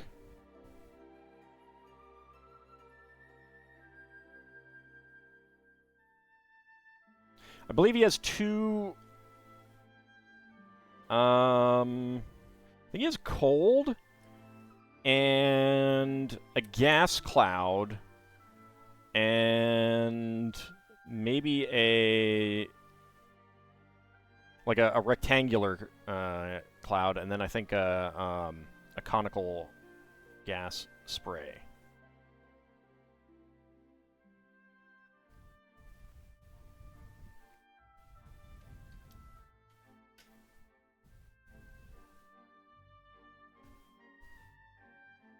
And that goes right there. Okay. And that is bag number 1 and 2.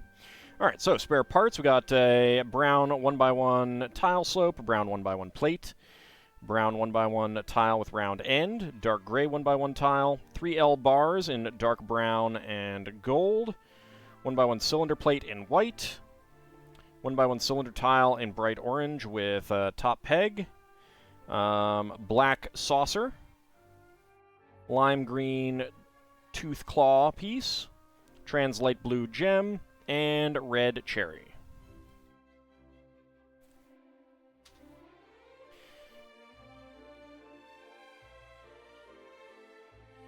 All right, hold on. I can check this easily.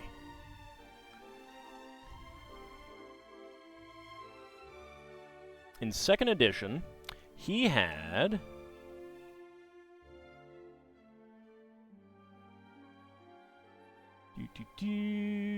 Gods of the Scaly Folk, Bahamut, Lesser God.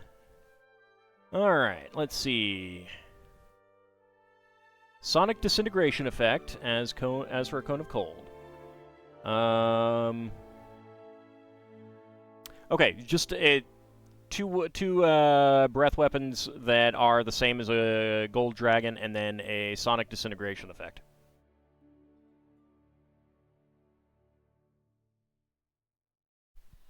That's what it is in second edition.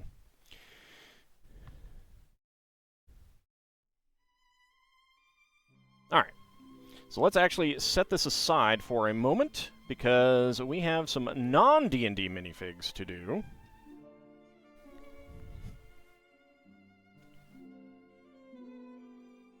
Let's go ahead and get my sheets out.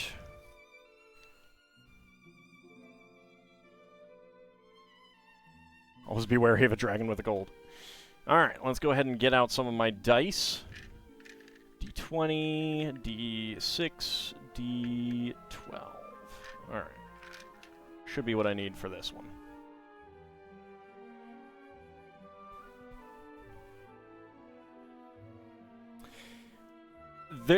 On Hammeron, there is but one platinum dragon. There is not a type of dragons that are platinum. It is just the one, Bahamut. Alright. D6. Alright, so that is a 5, so we are going here. 1, 2, 3, 4, 5, 6, 7, 8, 9, 10, 11, 12. Mind you, there are multiple interpretations. I could go look in the Draconomicon to see what it said about Bahamut, where it didn't have him as a god. Is that my dice storage box for these streams now? No, because they'll be on my.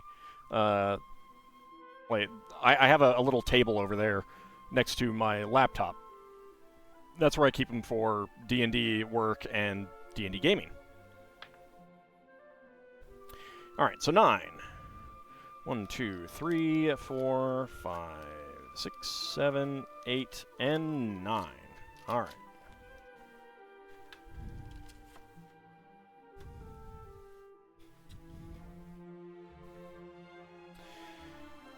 Alright, let's start a prediction. Can all guess what is inside the minifig pack? Let's go. Get your predictions in. Let's see. Seelan says 15. So that would be the Kitty Singer. Bahamut says 5. Gotta re-roll because that is the Crayon. My D20 says 7. That would be the Tropical Singer.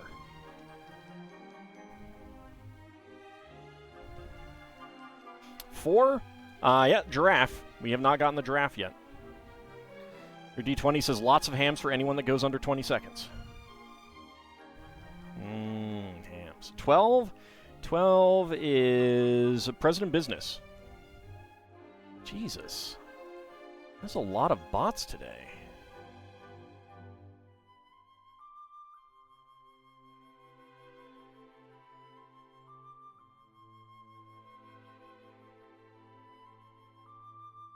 Alright, hold on. I gotta go make a report.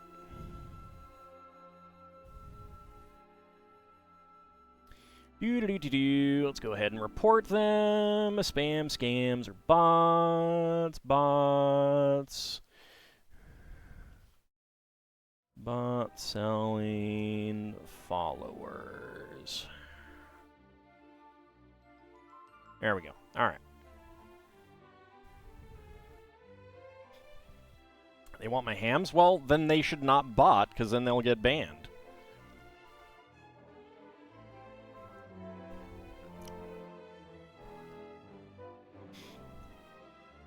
Yeah, I would not want to. I would not want to work on the team that has to deal with like closing out the workarounds that they find and stuff like that. All right, just a few seconds remaining. Let me go ahead and get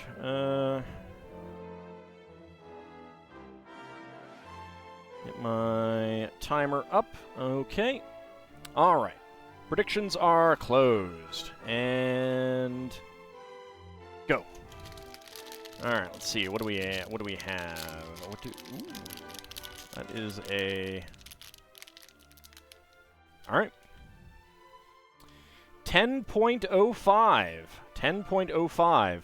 I do believe that we have the giraffe.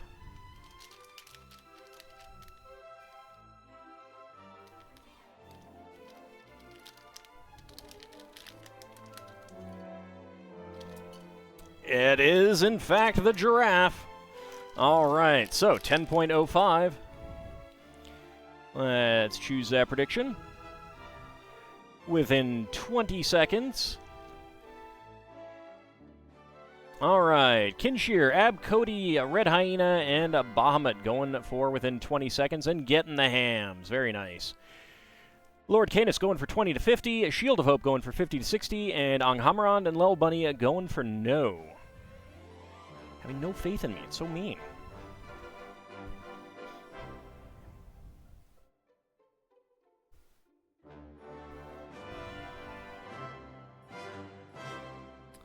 Very bright yellow. Make him very happy. And this is a very big head.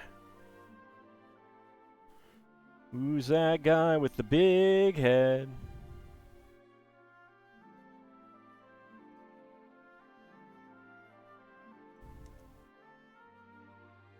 I know all about IO.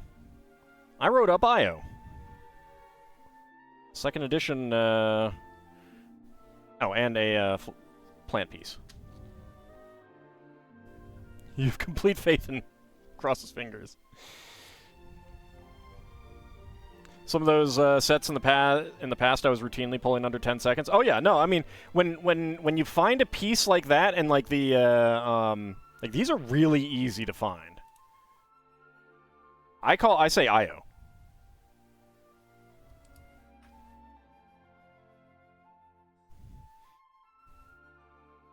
I don't think there was ever a formal second edition pronunciation listed for him. All right, we are still looking for a Lederhosen dude. Lederhosen dude.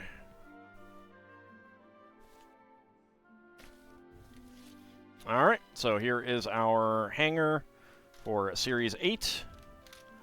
Get another one down.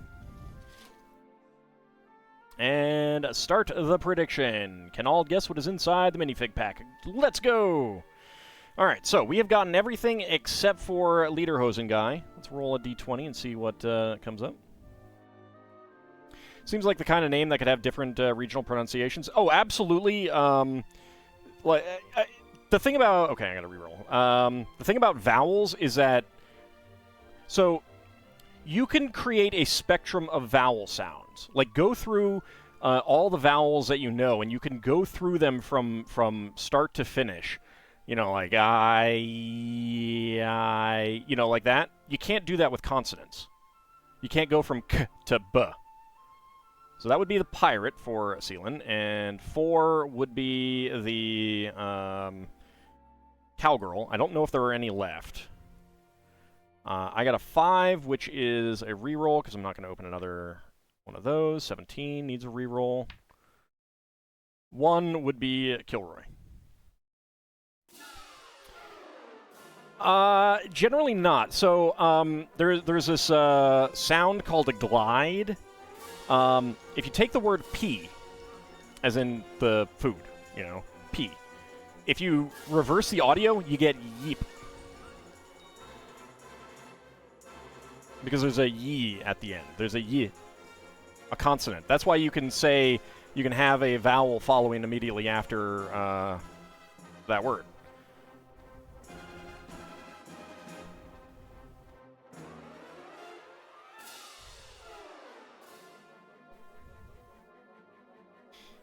Yeah, Io the dragon is not the same Io from Greek mythology. And that's a good reason to... Alright, Abcody also got the robot.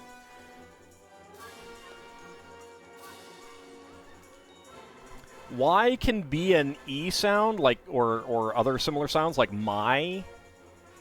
But if you think about it, my also has a consonant, a vowel, my, and then another another consonant on the end.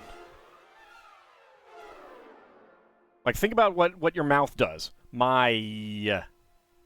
That y at the end, it's a consonant. Alright. Predictions are closed. And like Io, or EO, there's a Y in there. Because it's a glide. You're gliding from one to the other. IO. Right, but there's a difference between the phonology and the typography. In the word my, M-Y, or hungry, yeah, typographically, it's a vowel. Phonetically, you have a vowel followed by the glide, Y sound. Alright, let me reset my timer. And go! Alright, let's see, what do we got? What do we have? That is a large, rounded piece. Is that...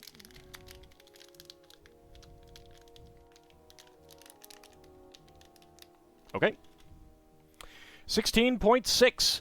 It is, in fact, number 1, the robot.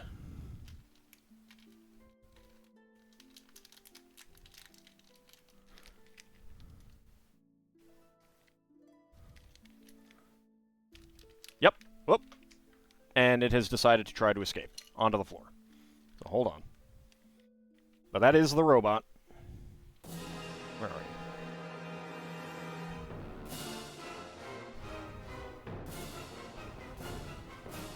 There you are. Stop rolling away. Stupid round pieces. There we go.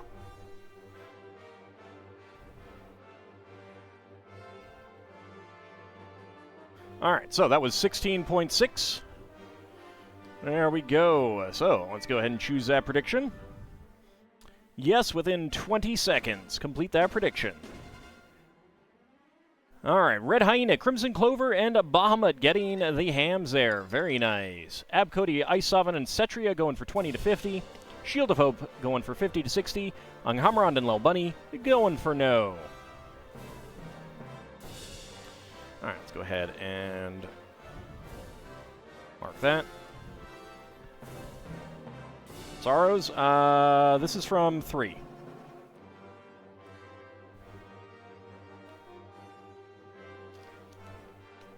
Actually, I just realized I need to actually build this minifig. Wonder if in the corners of my room I have like 5 little Lego heads that rolled away a long time ago? No, because I find them.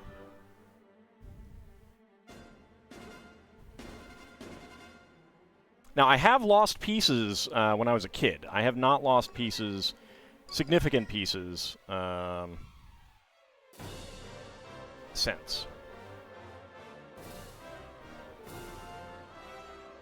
Of course, I've also had pieces break and stuff like that, especially as a kid. Alright, there's our robot. Domo arigato, Mr. Roboto. He is Kilroy. Not Kettlekin. Kilroy.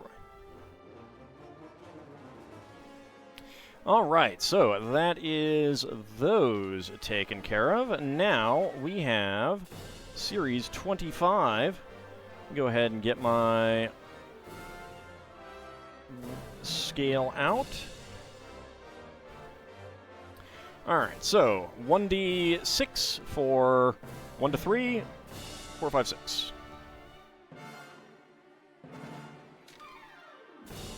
Alright, so 1 and a d10. Actually, a d8 will do now.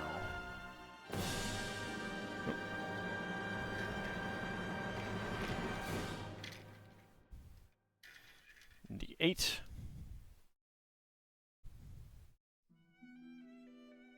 You lost a minifigure head some years ago, a couple years before your move. You never did find it. Ooh. Well, if you ever lose a part close to when it's available, Lego does replace parts. 1, 2, 3, and 4. Okay. So let's switch on over to the weight guide, which has been consistently off. But let's go ahead and start a prediction. Can all guess what is inside the minifig box? Get your predictions in. First I will make a guess, then I will weigh it, and then we will see if either of those are correct. You always thought you'd find it and never did. That's fair. That's fair.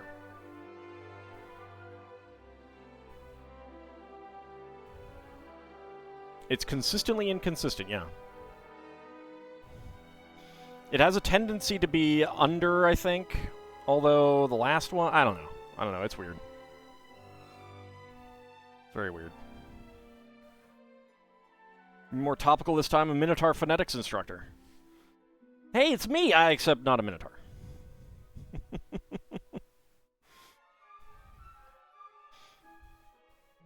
I do enjoy phonetics and linguistics and etymology. Minotaurs have a god named Baphomet, who is a Tonari. I had a lot of fun writing him up. I gave him a pretty awesome spell that is, like, partially intended to explain crazy monsters.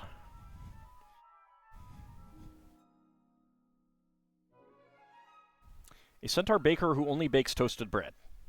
You can't bake toasted bread. You have to bake the bread and then toast it. Doesn't work that way.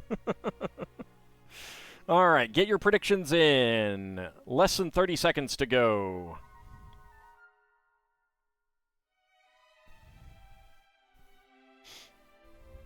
I should probably get the scanner up and available.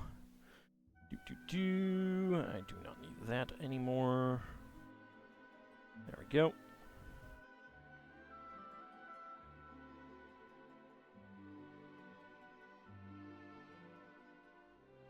Okay, I'm on the correct one. There we go. All right. Those types of minifigures, bags, boxes were never sold in your country? Really? Because this just came out, I mean, a few months ago. It's the current one. Can't even get a real god. Well, I mean, so they're... The basic history of standard setting agnostic minotaurs is that they're cursed humans, so no, they wouldn't have an actual god. They'd have to adopt one. Alright, so, let's see. Predictions are closed, so let's see what we got. Alright, sounds like a lot of pieces. I'm gonna guess Basil the Batlord.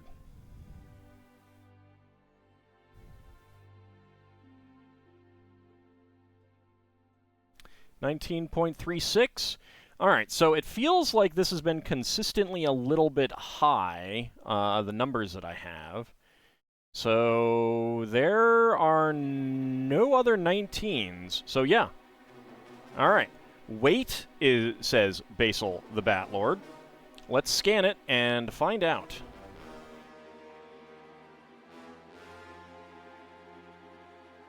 Well, Minotaurs don't have to worship that deity. And Minotaurs in on Kryn have different religion entirely. And there we go. Prediction is a Vampire Knight. All right. Let's see if that is correct.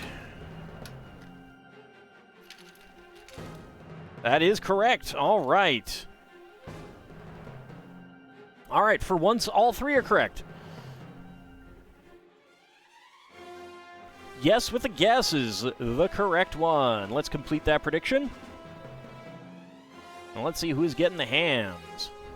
Red Hyena, Bahamut, Kinshir, Cetria, and Shield of Hope all going for yes with a guess.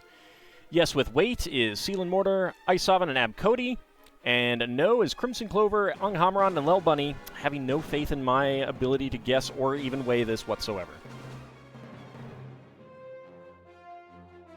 Why can't all the kitties be heroes? Because some things can be monsters.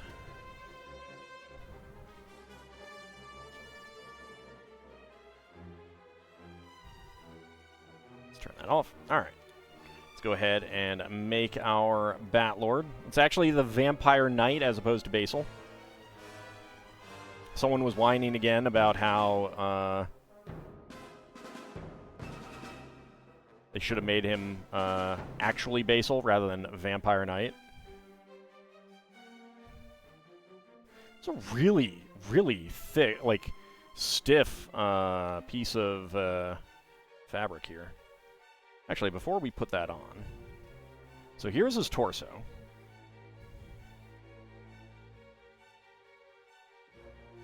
Tressum are winged cats. They're basically house cats, but with wings. I think they might be smart enough to have a good alignment as well. All right, Bahamut, have a good rest of your day. So, very nice printing. How could anyone doubt the dragon himself on a D&D LEGO stream? Exactly. Exactly. How could you? How could you guys have no faith in me whatsoever?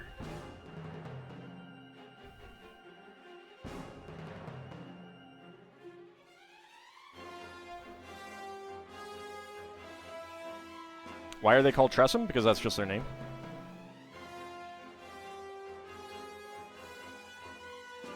So there we go. That's one face. That is the other. Yeah, they're from Forgotten Realms.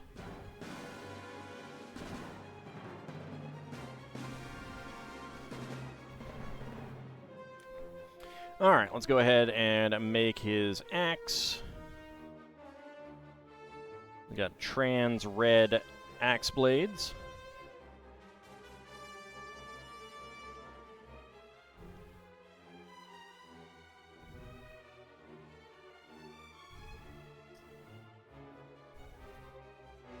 And very nicely, a large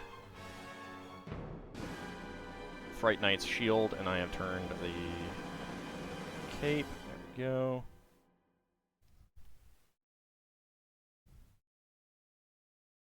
Get that in there. There we go.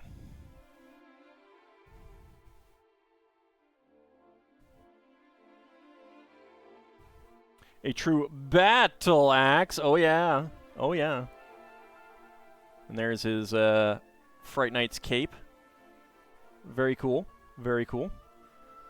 I do have a lot of Fright Knights, actually. The fun thing about this one is that it goes really well with the Ghost Knight. They were both Fright Knight's references. On focus. Yeah, this guy's great. I mean, you know, even just the torso and legs alone would make a great set of things. Having the large Fright Knight's shield for other Fright Knight's characters. And then, you know, like having a... you know, the Vampire Knight and the Ghost Knight on the same side. Pretty great. Pretty great. Alright, so we do have a single extra piece, a black harpoon. And let's go ahead and mark that one down. There we go. All right, so that is our minifigs for the night. Yeah, I'm pretty happy with that one. It's a good one. And getting them on D&D Day, getting this one on D&D Day is also pretty nice. Hopefully, we'll get a like the goat herder and the barbarian sometime next time too. All right, let me go ahead and put things out of the way so that I can get to parts.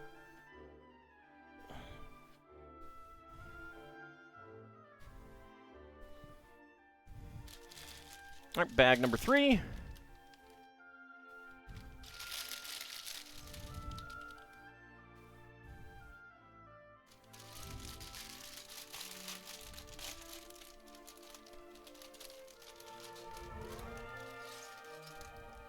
I feel I had a +10 to my guesses based on that set.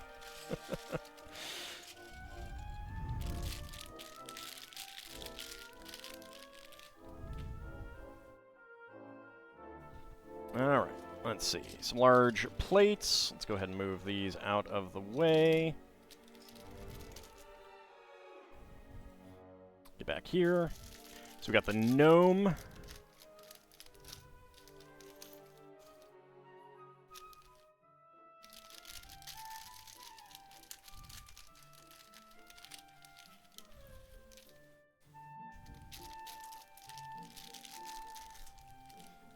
There we go. All right. So, gnome. There we go. There we go. He's going to have another head for a lady. We have other hair for him? No. Same hairpiece. Okay, so...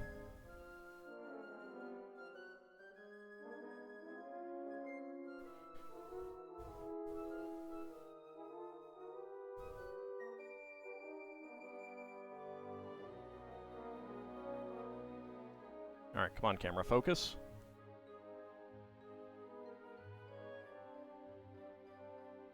Camera, focus.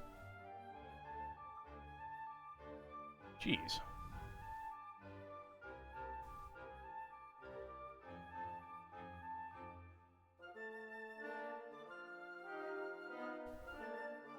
Are you going to focus? There we go. Come on. Stay focused. Stay focused. There we go. And we can turn them around. And those are the other side faces. All right. Let's go with the lady. She'll be winking. Offside pauldron, which, not a fan of.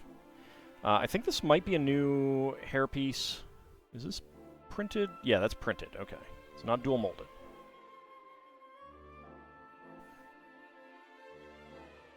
It's a little bit off the color. That's okay. And then we got shorty legs. Alright, that is our gnome fighter.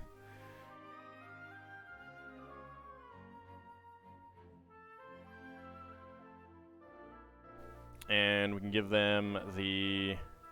So if we give the gnome the longsword, they can't use the shield because this is a medium-sized weapon, and gnomes are small, so they have to use it in 2 hands. We'll actually put that aside, and we'll give them the short sword. Howdy, Tozran, how's it going?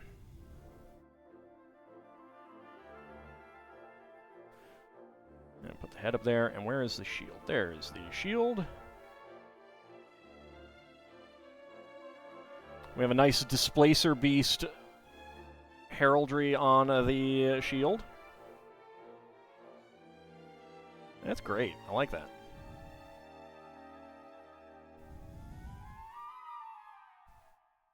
Well, it would be an arming sword. That's what a D&D longsword is. All right. Let's see. 2x6 there. 1x12. Played Mass Effect 3 today. Right wrist hurts. Oh, I'm sorry. I mean, I hope you had fun at least, despite the eventual pain.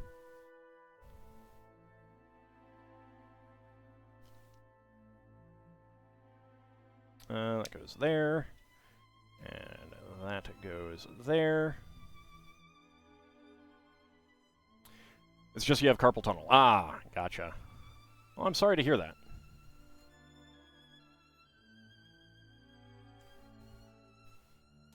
Considering my awful posture, I'm always shocked that I do not have carpal tunnel.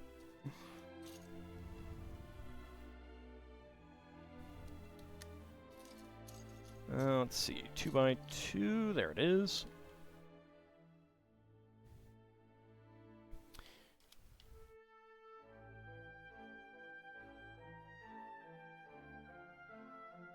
And another 1x2, there we go.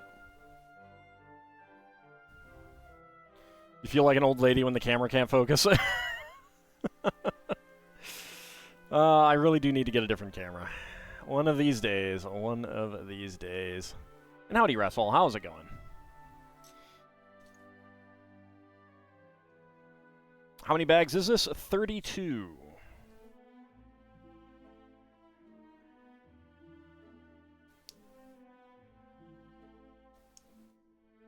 Alright, so we have another number 3 on here.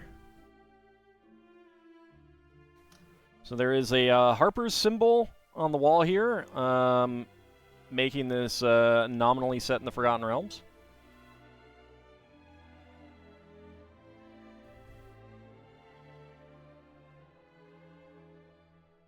Kind of a bummer how early editions of D&D made it so it was never wise to have a halfling wizard or something non-traditional. I mean, D&D set the traditions, that's the thing. What is non-traditional when you are the tradition setter?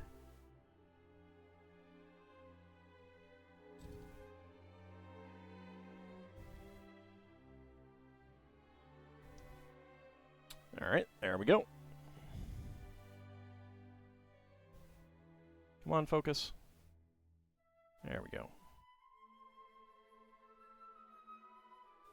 No one else can have a harp and a moon?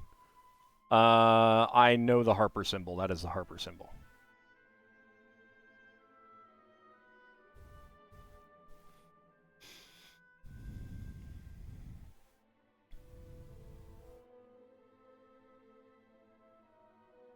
Yeah, I mean, like, I understand the reasoning. I don't think that level limits was the best thing, but I mean, you couldn't be a halfling wizard. That's the thing.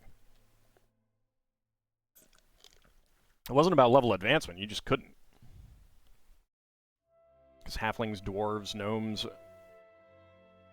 Well, gnomes could be illusionists, but halflings and dwarves were... and gnomes to an extent. Were just very non-magical.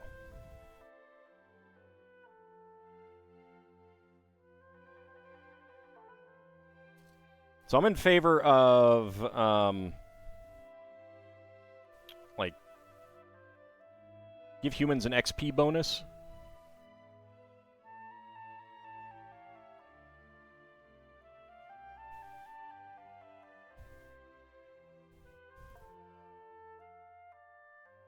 That's my preferred way. I mean, the reason for it was that it was to make humans be the dominant race in the campaign. That's why humans are everywhere.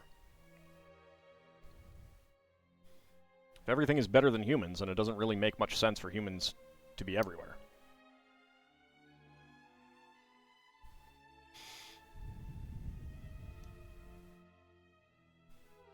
Actually, half-elves can be unlimited in bards, which elves can't be at all, so...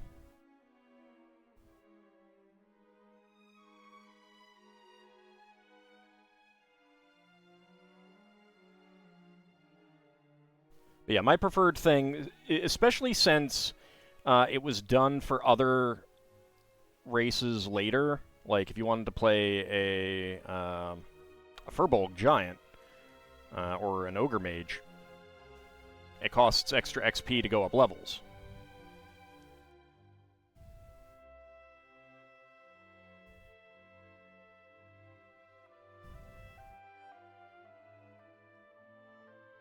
There we go. Get that on there. Alright, then that goes right on there.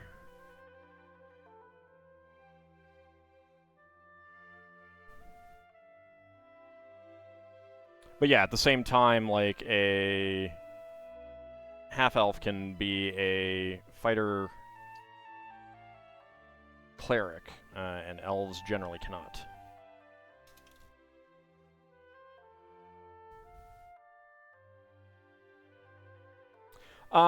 Just at the beginning of the month. This just came out. And later in the year, around September, there's going to be a collectible minifig series for it.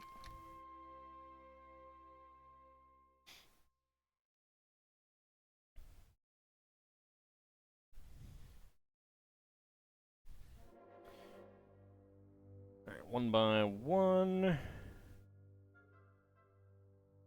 Olive green, one by one with side stud, and then a one by one headlight brick. But no Minotaur fig. There is a Minotaur fig in an old collectible minifig series.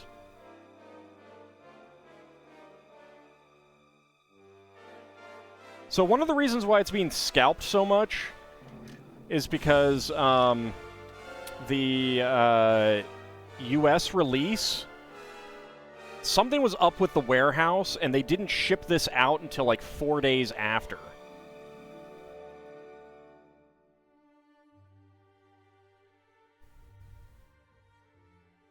So it was, like, that was one of the reasons. If you went to a Lego store, they had them in stock.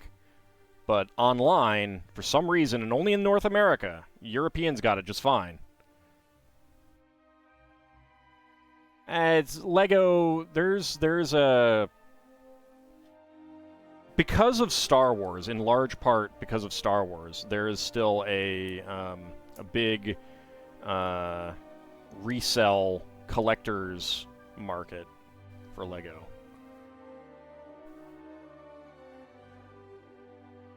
Oh yeah, there's one Lego Discord I'm in. People keep popping in and being like, "I'm thinking about investing in Lego. What sets should I get?" Or I'm thinking about getting this set as an investment. What do you guys think? And like, it's just become kind of a meme where anyone who's there will be like, "Put your money in the stock market." You know, get an index fund.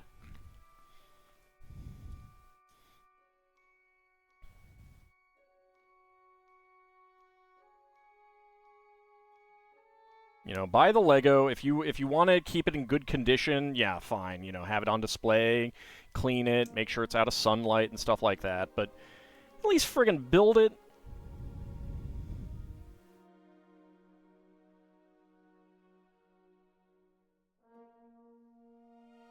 Yeah, that's pretty disgusting. I hope no one buys that. Because here's the thing, is like, with the possible exception of the eyes, and I don't know about that, all the other pieces in this set are pretty standard pieces. Like, you could probably get most of them, if not all of them, except for the eyes, off of Pick-a-Brick. And the eyes might show up.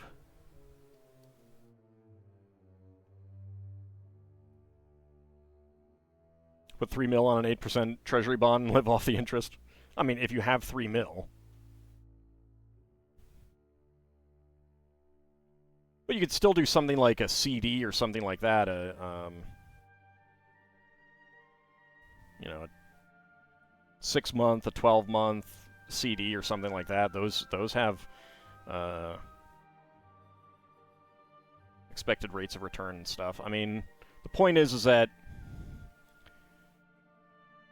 your money is generally better in a relatively safe stock market thing than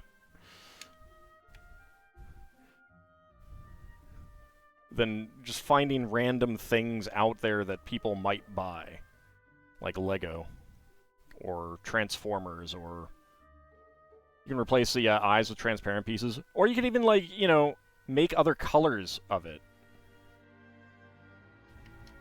Like, there's all kinds of different things that you could do.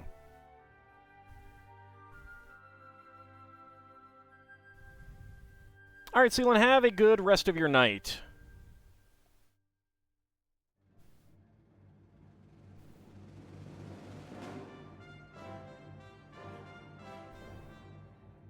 Yeah, they really bungled the demand for it big time.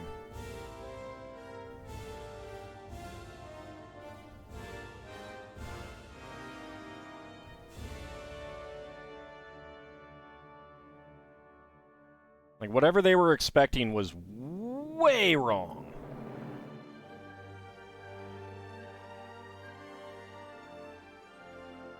Like, I don't think it was intentional. I think it really was a case of, we expect X number of sales, and they got X times 4 number of sales or something like that.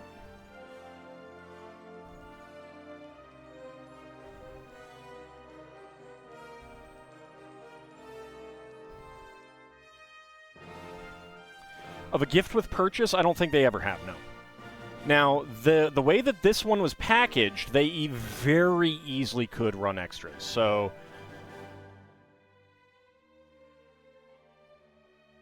that, whether they will or not, I don't know, but they very easily could, because it's packaged differently.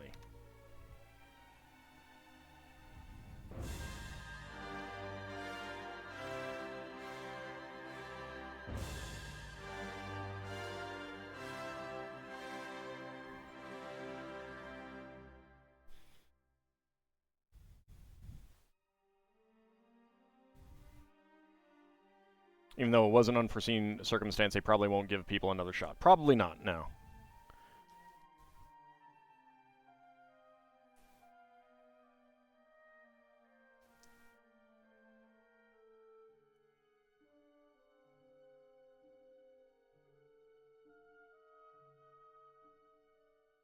I mean, I don't know how those decisions are done. I don't know how far in advance they have to get those done and stuff like that.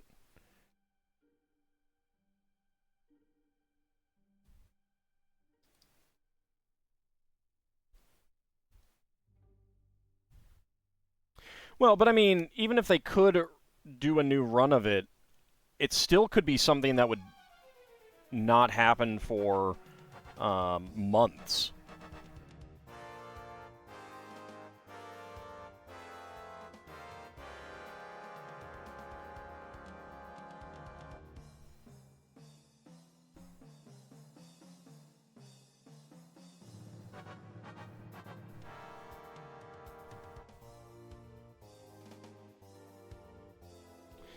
By the time a second run is done, interest would wane. Yeah, that's part of it. Like, the way that this one was packaged, I'm pretty sure is on a shorter run cycle, but you're still talking about pretty significant lead times.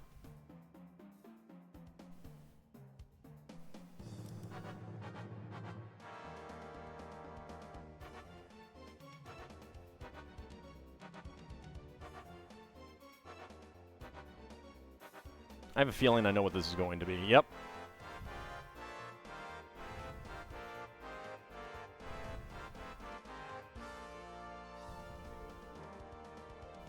We're making a mimic bed.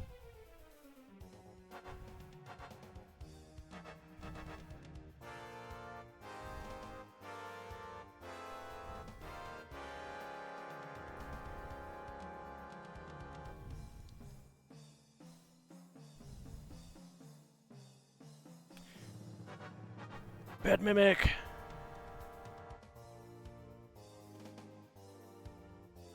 Like, the thing is like, it's one of those things that, because I'm pretty sure that they have been stuck with way more copies of some previous gifts with purchase. Why does a mimic need a bed? Send your best Shatner impression, which I have none.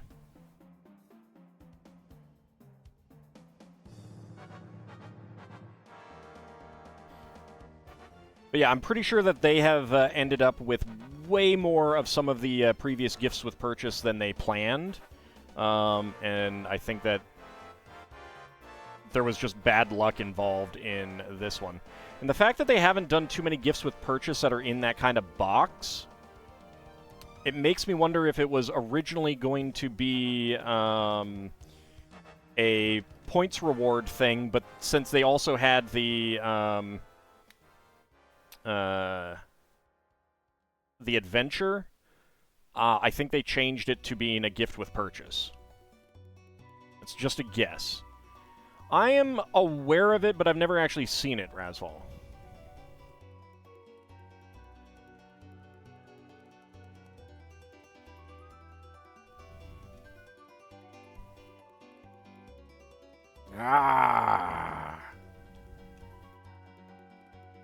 It's pretty amusing. I like it. I like it. All right, let's get that right there, so we can open up. Rawr. All right, extra pieces. We got a 1x1 plate in brown with 2 eyes. We got 1x1 tile slopes in trans orange and medium nougat. 1x1 cylinder tile in medium nougat. A gladius in silver, and a white claw tooth element.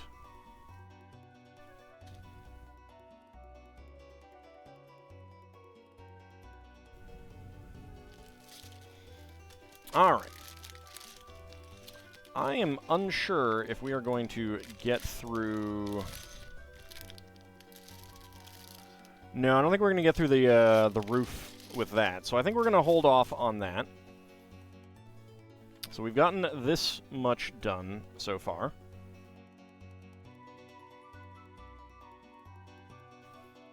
We have our little tavern down there, which is really nice. I like the detail in there. And then we have the second floor mimic bedroom. But I think that this is going to be where we wrap it up tonight. We did have quite a bit of things to do. Yeah, I'm thinking 4 streams. Because we had the mimic chest to do as well. Definitely recommend it. It's really funny. I've heard that. I just haven't gotten around to checking it out. But that is going to be where we wrap it up tonight. Let me see if there is anyone online right now.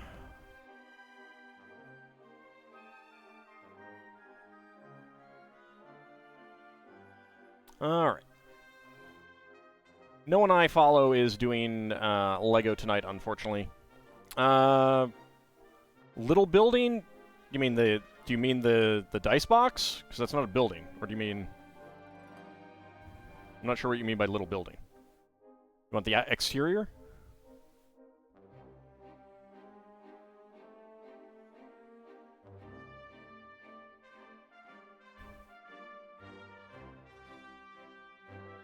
No problem. No problem. Yeah, if there's ever something that you guys want a closer look at, do feel free to ask. The L mug has a head? Yeah. Yeah. They take a 1x1 cylinder plate, which is pretty neat. Haven't seen them actually do that too often, but... very cool. Yeah, I'm pretty happy with it so far. I'm looking forward to getting more. But we will be back tomorrow for some actual D&D, Spelljammer, 2nd edition. We'll be back on Monday for some more Like a Dragon Infinite Wealth. We'll be back on Wednesday, starting up Castlevania 3 for the NES. And Lego building in the evening, something other than this. Then Friday, we will be back to Final Fantasy VI Pixel Remaster in the morning. And we will return to this Friday night. So I want to thank you guys for coming on out. You get a kick out of when they have little details like that? Oh, yeah. No, that's great. That's great. He is in another room, little bunny. So So anyway, I want to thank you guys for coming on out, and I shall see you next time. See you then, everyone.